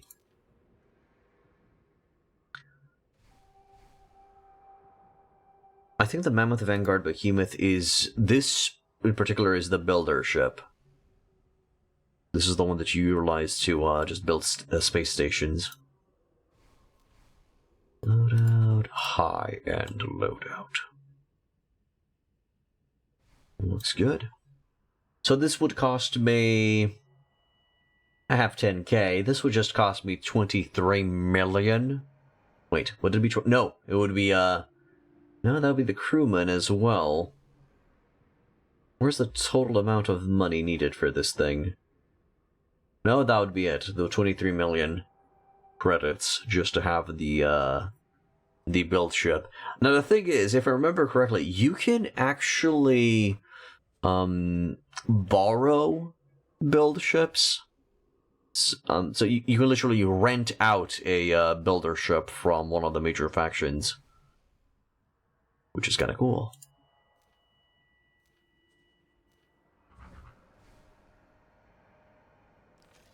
Alright, let's exit or cancel order. How come this place doesn't sell Argon Shipyard? Maybe there's another location where it sells smaller ships. Argon Wharf? Maybe this is the place? Because I think there's a difference. There's the shipyard for big boy ships, and then there's the Argon Wharf for a smaller ship. And then there's also the Equipment Wharf, I think. Yeah, this one with a wrench. Equipment dock. Yeah, 50k? You don't need them all at all? Uh-huh. Yeah, exactly. That's what I remember as well. To be honest, I wouldn't know what to build anyway. Malware of unknown origin. Repairs required. A number of attacks against our property means that there are now leaks that require fixing. We need to hire a number of people to help us. Sure. Let's accept that quest. Undock.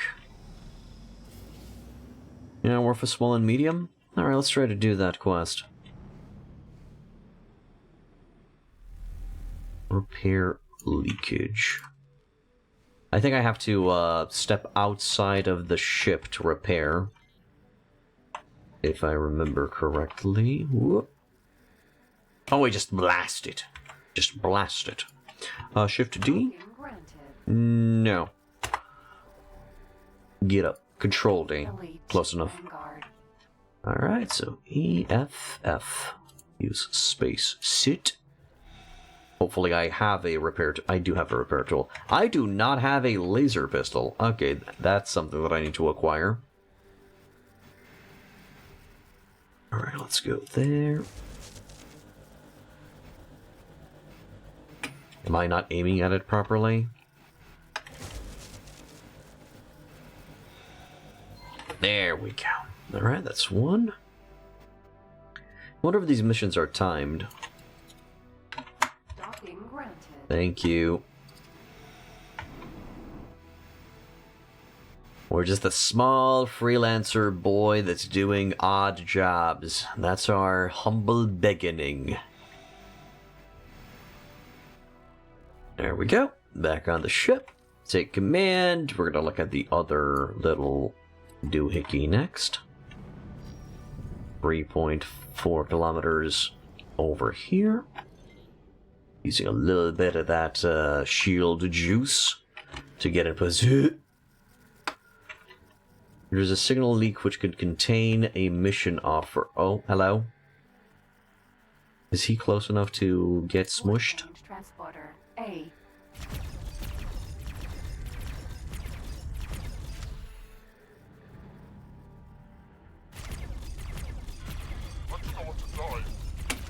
Well, you did. Container. Just gonna suck that in. Yeah, okay, it's still coming towards me even though I am, stationary, so yeah, I am sucking at it. I'm using the tractor beam. Hum. Delicious. Mixed fruit. Fine meal. Oh, a fine meal required. I have 18% of the ingredients to make a fine meal, I think. Oop. Alright, let's get up. Elite Vanguard. Gonna get out there. Wake up, shake up, get out there. Thank you. No worries, ma'am. Just doing my job. Well, my job. Helping whatever. I'm doing my part. I'm doing my part. There we go. That's the way. Gimme in there, coach. There. Payment received, new balance acquired. I'm gonna have to verify and see how much would it cost me to get myself a mining vessel. Because I think that's gonna be the first order of business. Get myself a mining vessel and start, you know, putting it up for production. Or I could get myself a scout ship, a fast scout ship for myself. We're gonna have to check and see what the prices will be for that. Alright, so that mission is done. Let's see if there's anything else. No other missions for right now on offer. Let's go to that wharf over there. Start guidance. The object I need to remember to press Shift G. Activate travel mode while holding tab. Just so we get a quick speed boost. And actually activate the autopilot because I don't want to crash into it while we're going to be checking the encyclopedia a little bit. So ships. Combat ships. Carrier and destroyer. So the Colossus Vanguard. Carrier type. Weapons, large turret 1, medium turret 16, missile storage 320. Ship storage. Okay, so it can deploy 50 fighters. Nice. Okay. Not gonna crash, right, video game? Okay. You can manually dock with a build storage by requesting docking permission. Alright, Behemoth. Thank you. You are near a wharf. Wharfs require a constant supply of resources to support the production of small and medium-sized ships. Consider deploying a satellite here to receive real-time updates on the station's trade offers. Oh, that's a good one. You may also want to learn how to identify profitable trades using the map. Once you have spoken to and hired a relief pilot, open the tutorial and help menu with the H and start the map trading tutorial. Oh, that's a great idea. We're going to be doing that next time, because that's going to be it for today, guys. Hope you enjoyed. If you guys like what I do, please hit that follow button. It's going to notify you when I stream. If you want to further support me, also subscribe. And if you're on YouTube, I have multiple guides and playthroughs that you guys can check out. Please like, subscribe, and leave a comment, because it helps with the YouTube algorithm. And that's it. And I wish you boys and girls a wonderful, wonderful day. Bye-bye.